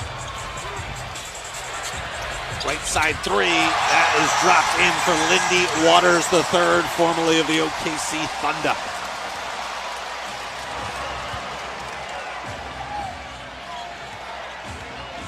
Joe Ingles try a little pocket pass to Baron J. Stripped up ahead. It's J-Mac to the cup. He'll lay it in for two. 114-72. 42 points. Kyle Anderson able to knife his way through traffic and bank it in inside. So now this is the time that instead of calling it garbage time, and we were talking about this earlier in the season down in Orlando. Yep.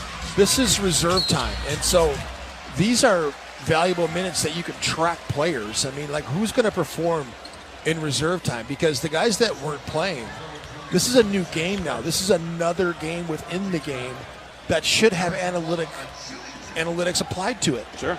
It just, instead of calling it garbage time, which this is a great point that you made. It's a derogatory term, first of all, garbage time. Yeah. But it's such a way to evaluate the guys that are out there, because it should really motivate them to play the right way. Not just like it's some pickup game out here that it's just meant to just wind the clock down. This is valuable time that you should be competing for right now. 116-74, another turnover. Here's J-Mac around his back, dropping it for Barnes, and he throws it down. It's not respectful to the game to just do what Beranger just did, to do something he wouldn't normally do if he were playing with the other four starters. Yep. Chris Finch calls another timeout, 6:56 left, 118-74, Spurs running away with Game 2 on the Timberwolves Radio Network. At U.S. Bank, when they say they're in it with you, they mean it. Not just for the good stuff, the grand openings and celebrations, although those are pretty great, but for all the hard work it took to get there, the fine-tuning of goals, the managing of cash and workflows, and decision-making. They're in to help you through all of it, because together they're proving day in and day out that there is nothing as powerful as the power of us. Visit usbank.com to get started today. Equal housing lender, member FDIC, copyright 2024 U.S. Bank. No matter how you drive it, there's a Ford for you. On the work site or out in the town, F-Series trucks provide power and toughness when you need it most. It's what makes them the best-selling trucks in America for 49 years. When adventure calls, the Bronco family always answers. That's because they're made for the great outdoors. With a flexible interior, the Ford Explorer adapts towards your needs. Visit your local Northland Ford dealers to find the perfect Ford for you. Plus, a great offer to go along with it. Based on 1977 to 2025 CY industry reported total sales. All right, time for one more scoreboard update from our NBA Tonight studios. Of course, everything earlier this evening, I say everything, just one other game in action, and it's long since gone final. New York Knicks hang on for a 108-102 win over the Sixers. No Joel Embiid in that one. Sixers put up much more of a fight than their 39-point defeat in Game 1, but still come up short, and they will head back home to host Game 3 on Friday with that 0-2 series deficit. Karl Anthony Towns had 20 points, 10 boards, and 7 dimes in New York's victory. Looking ahead to the doubleheader tomorrow, the Pistons, top-seeded in the East, with their 1-0 lead in the series, will host the 4th-seeded Cavs. That one tips at 6 o'clock. And just after 8:30, the Thunder will host Game 2 against the short-handed Lakers. Lakers suffered the loss in Game 1. They're missing some big-time firepower without Luka Doncic. He met with the media recently and spoke about his frustrations. You know, this is the first time I have the hamstring injury. It's not the same like other injuries. You know, you have to be very careful. It's very frustrating. I don't think people understand how frustrating it is. All I want to do is play basketball, especially this time. It's the best time to play basketball. It's very frustrating. You know, seeing what my team is doing. I'm very proud of them. But it's been very tough, just to see it and watch them play. Yeah, the Lakers certainly not expecting Luka Doncic to return anytime soon. LeBron will have to summon up another superhuman effort if they want to even the series up at a game apiece tomorrow night. Let's return to Frost Bank Center in San Antonio. Alan Horton and Jim Peterson.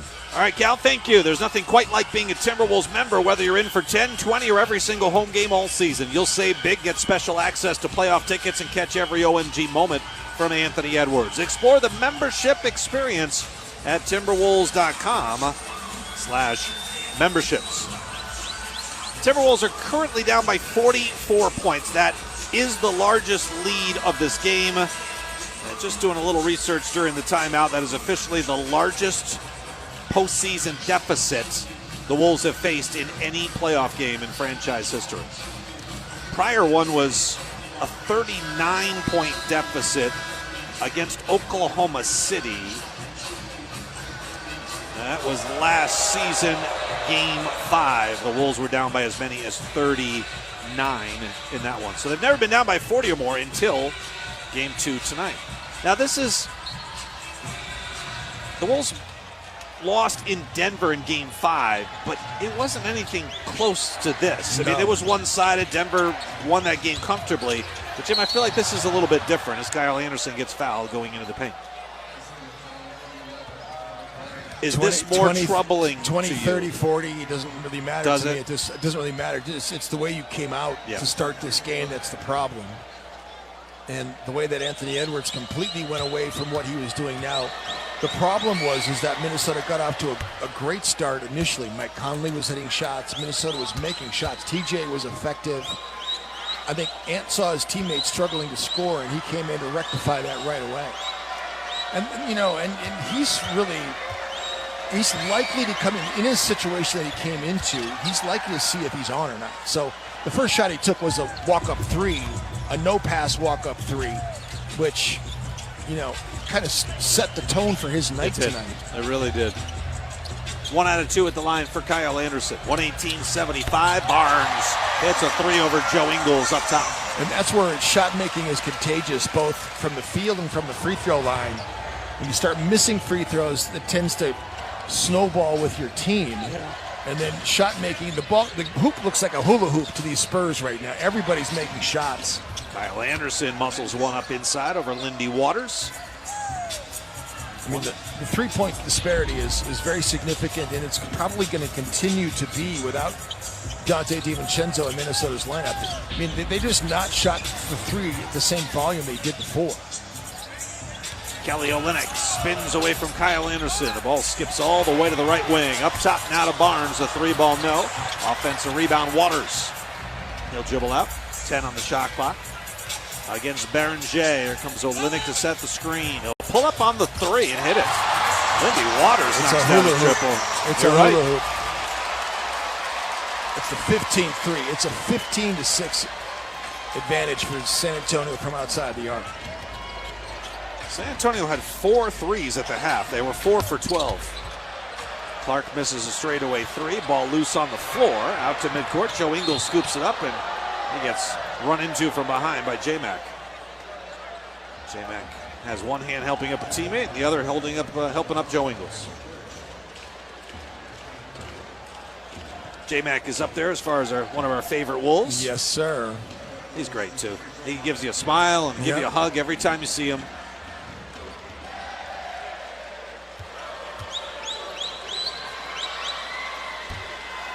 Ingles misses the first free throw attempt.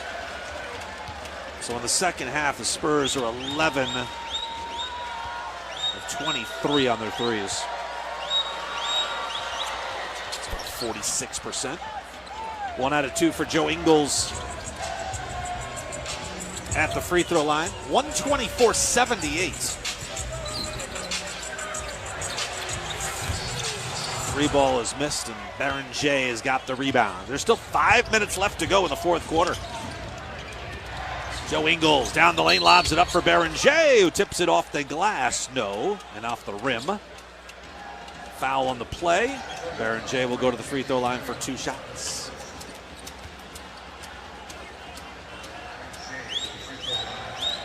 if you're thinking maybe that Chris Finch might go even deeper onto his bench to his two-way players, not possible. No. Zion Pullen, Enrique Freeman, and Rocco Zakarski as two-way players ineligible to play in the postseason. And the Spurs obviously have the same rule. No Riley Minix, Harrison Ingram, or David Jones-Garcia. I know you're disappointed by that, not seeing those guys. Well, I am, because they're, well, in the case of David Jones-Garcia and Harrison Ingram, they're two of the better three-point shooters on this team by percentage. If you just sort by percentage, Harrison Ingram's number one. He's shooting 1,000%. He's like 1 for 1, I think. He's got that going for him. He's got that going for him. Can't take that away.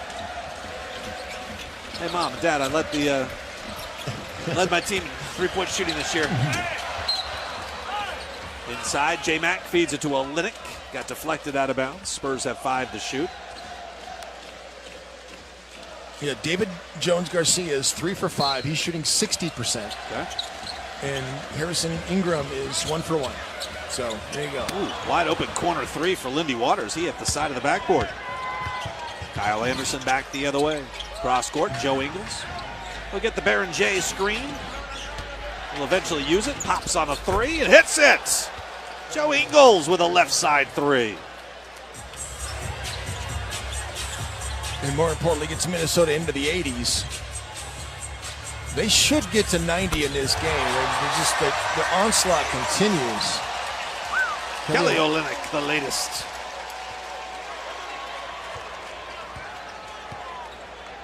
You're a pretty good team if Kelly Olynyk is in your third unit. You Yeah. know, I mean, he's a good basketball player that's been good for a long time. Great college player, too, at Gonzaga.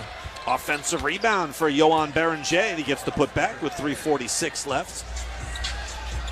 Joe Ingles' 3 there was his first postseason three-pointer since the 23-24 season with Orlando. Got a couple in the postseason. J-Mac, left side, Kelly Olynyk. Cross court, here's Harrison Barnes, the Iowa native. Got tripped up, lost the ball across the lane. Ingles has got it. Now to Kyle Anderson. Baseball pass up to Berenger, who dumps it inside Phillips, and it got deflected by Carter Bryant. Out of bounds.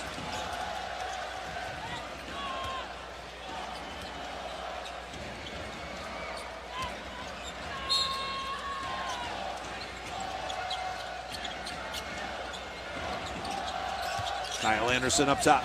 Down the right side of the lane, draws contact. His shot errant, but he'll head to the free throw line for 2 shots.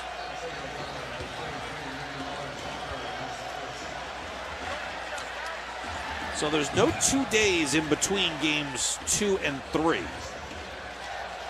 Yeah, these It'll games are Friday, coming fast Sunday, and furious, aren't they? Tuesday. Yeah. There is 2 days between a potential game 5 and game 6. Well, we know there'll be a game 5 with the series tied 1-1.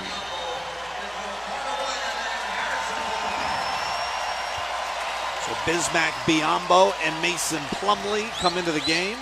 Harrison Barnes, Carter Bryant to the bench.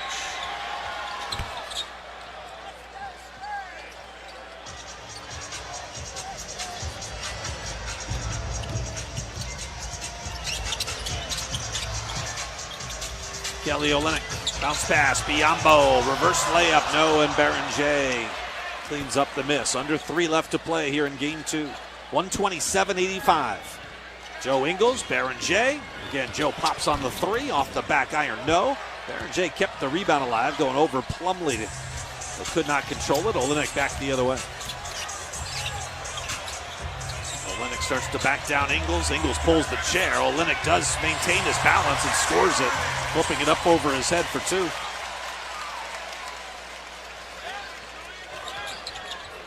Anderson, the lob inside. Berenger makes a difficult catch and banks it in for 2. Yohan does a nice job of rim running that time, and Kyle is the perfect person, he or Joe, to lob it to him. Olynyk trying to lob it to Plumlee. That comes off the backboard, off the rim. The Wolves control the rebound.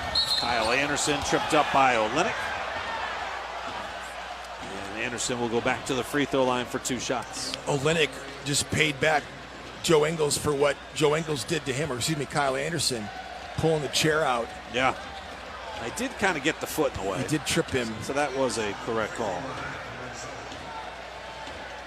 Kyle's still hurting a little bit, too. Kind of wincing, grabbing at that hip. What's crazy is that like 60% of the crowd has already gone into the It's San Antonio night. It's going to make leaving the arena a little easier with everybody gone right But now. the whistle guy stays. He has not left.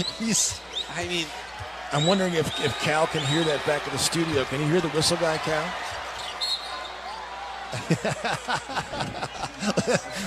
Cal says, let's bring him on the show.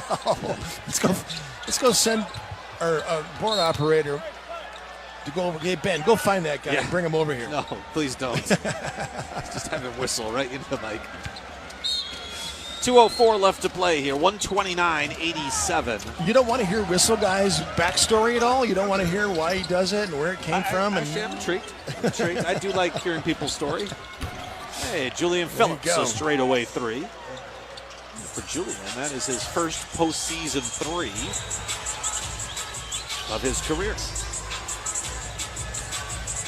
As much as it's annoying us, it's got to annoy the people that are around him, too, by the way. So reverse layup, baseline, Lindy Waters. Nice back cut. Yeah. Phillips squeezed that off over Plumlee, but couldn't get it to drop. Spurs have numbers back the other way. J. Mac cross court. Olenek to Waters up top.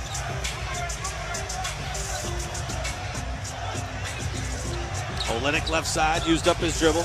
Bounce the baseline, here's Biombo, shoved by Ingles, and the jump hook drops in.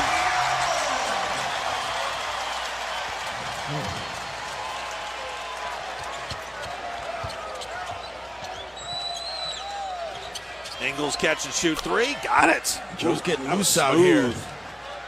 Well, he kind of shoved Bismack Biombo a little bit in that last possession.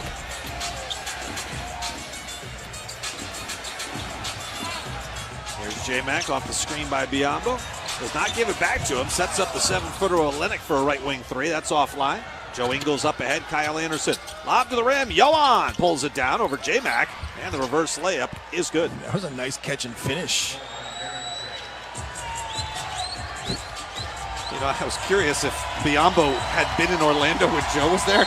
Turns out Biombo hasn't been in Orlando since the 17-18 season. I was off by just, I don't know, about a decade or so. Remember Austin Rivers got into a Bismack Biombo. No, it wasn't Bismack. Years It ago. wasn't Bismack Biombo. Oh, was it? It was Mo Bamba. You're getting your names mixed up a little bit there. It was Mo Bamba that he got into that dust-up Biombo with. was in Phoenix. Was that Phoenix? No, it was Bismack Biombo was in Phoenix. He's bounced around. But that Austin Rivers fight was against Mo Orlando, You're right, in Orlando, and Mo Bismack Bamba. Biombo. Yep. Spurs are just taking a shot clock violation here, and they'll be, as they should, roughly 13 seconds left. 13.0. Nailed it. 133-95. Barrett J stripped going down the lane. Olenek dribbles around. He's up in the front court. And he will shoot the three after the buzzer sounds. So no harm done. Final score here in game two. The Spurs defeat the Timberwolves 133-95. It's a 38-point margin of victory for the Spurs in game two. They even the best of seven series at a game apiece. Stay tuned. Our post-game show gets underway next from the Frost Bank Center here in San Antonio on the Timberwolves Radio Network. Got a young hooper at home? Timberwolves and Lynx summer basketball camps are back with locations across the metro for boys and girls entering 3rd through 6th grade. Each camper gets a t-shirt and 2 tickets to a Lynx game. Register your child now at TimberwolvesBasketballAcademy.com. As a business owner, do you have a game plan in place to stay focused on safety and preventing claims? Let our team help support your business. Federated Insurance offers a customizable lineup of industry-specific coverages and risk management services to help you continue your winning streak. At Federated Mutual Insurance Company, It's our business to protect yours. Rated A+ Superior by AM Best Company. Wolves fans, it's time for some new Wolves gear. From fresh jerseys and player tees to hoodies, hats, and more, find everything you need to rep your team all season long at the Timberwolves Team Store, a Fanatics experience. Start shopping now at shop.timberwolves.com. This is the Federated Insurance Postgame Show on the Timberwolves Radio Network.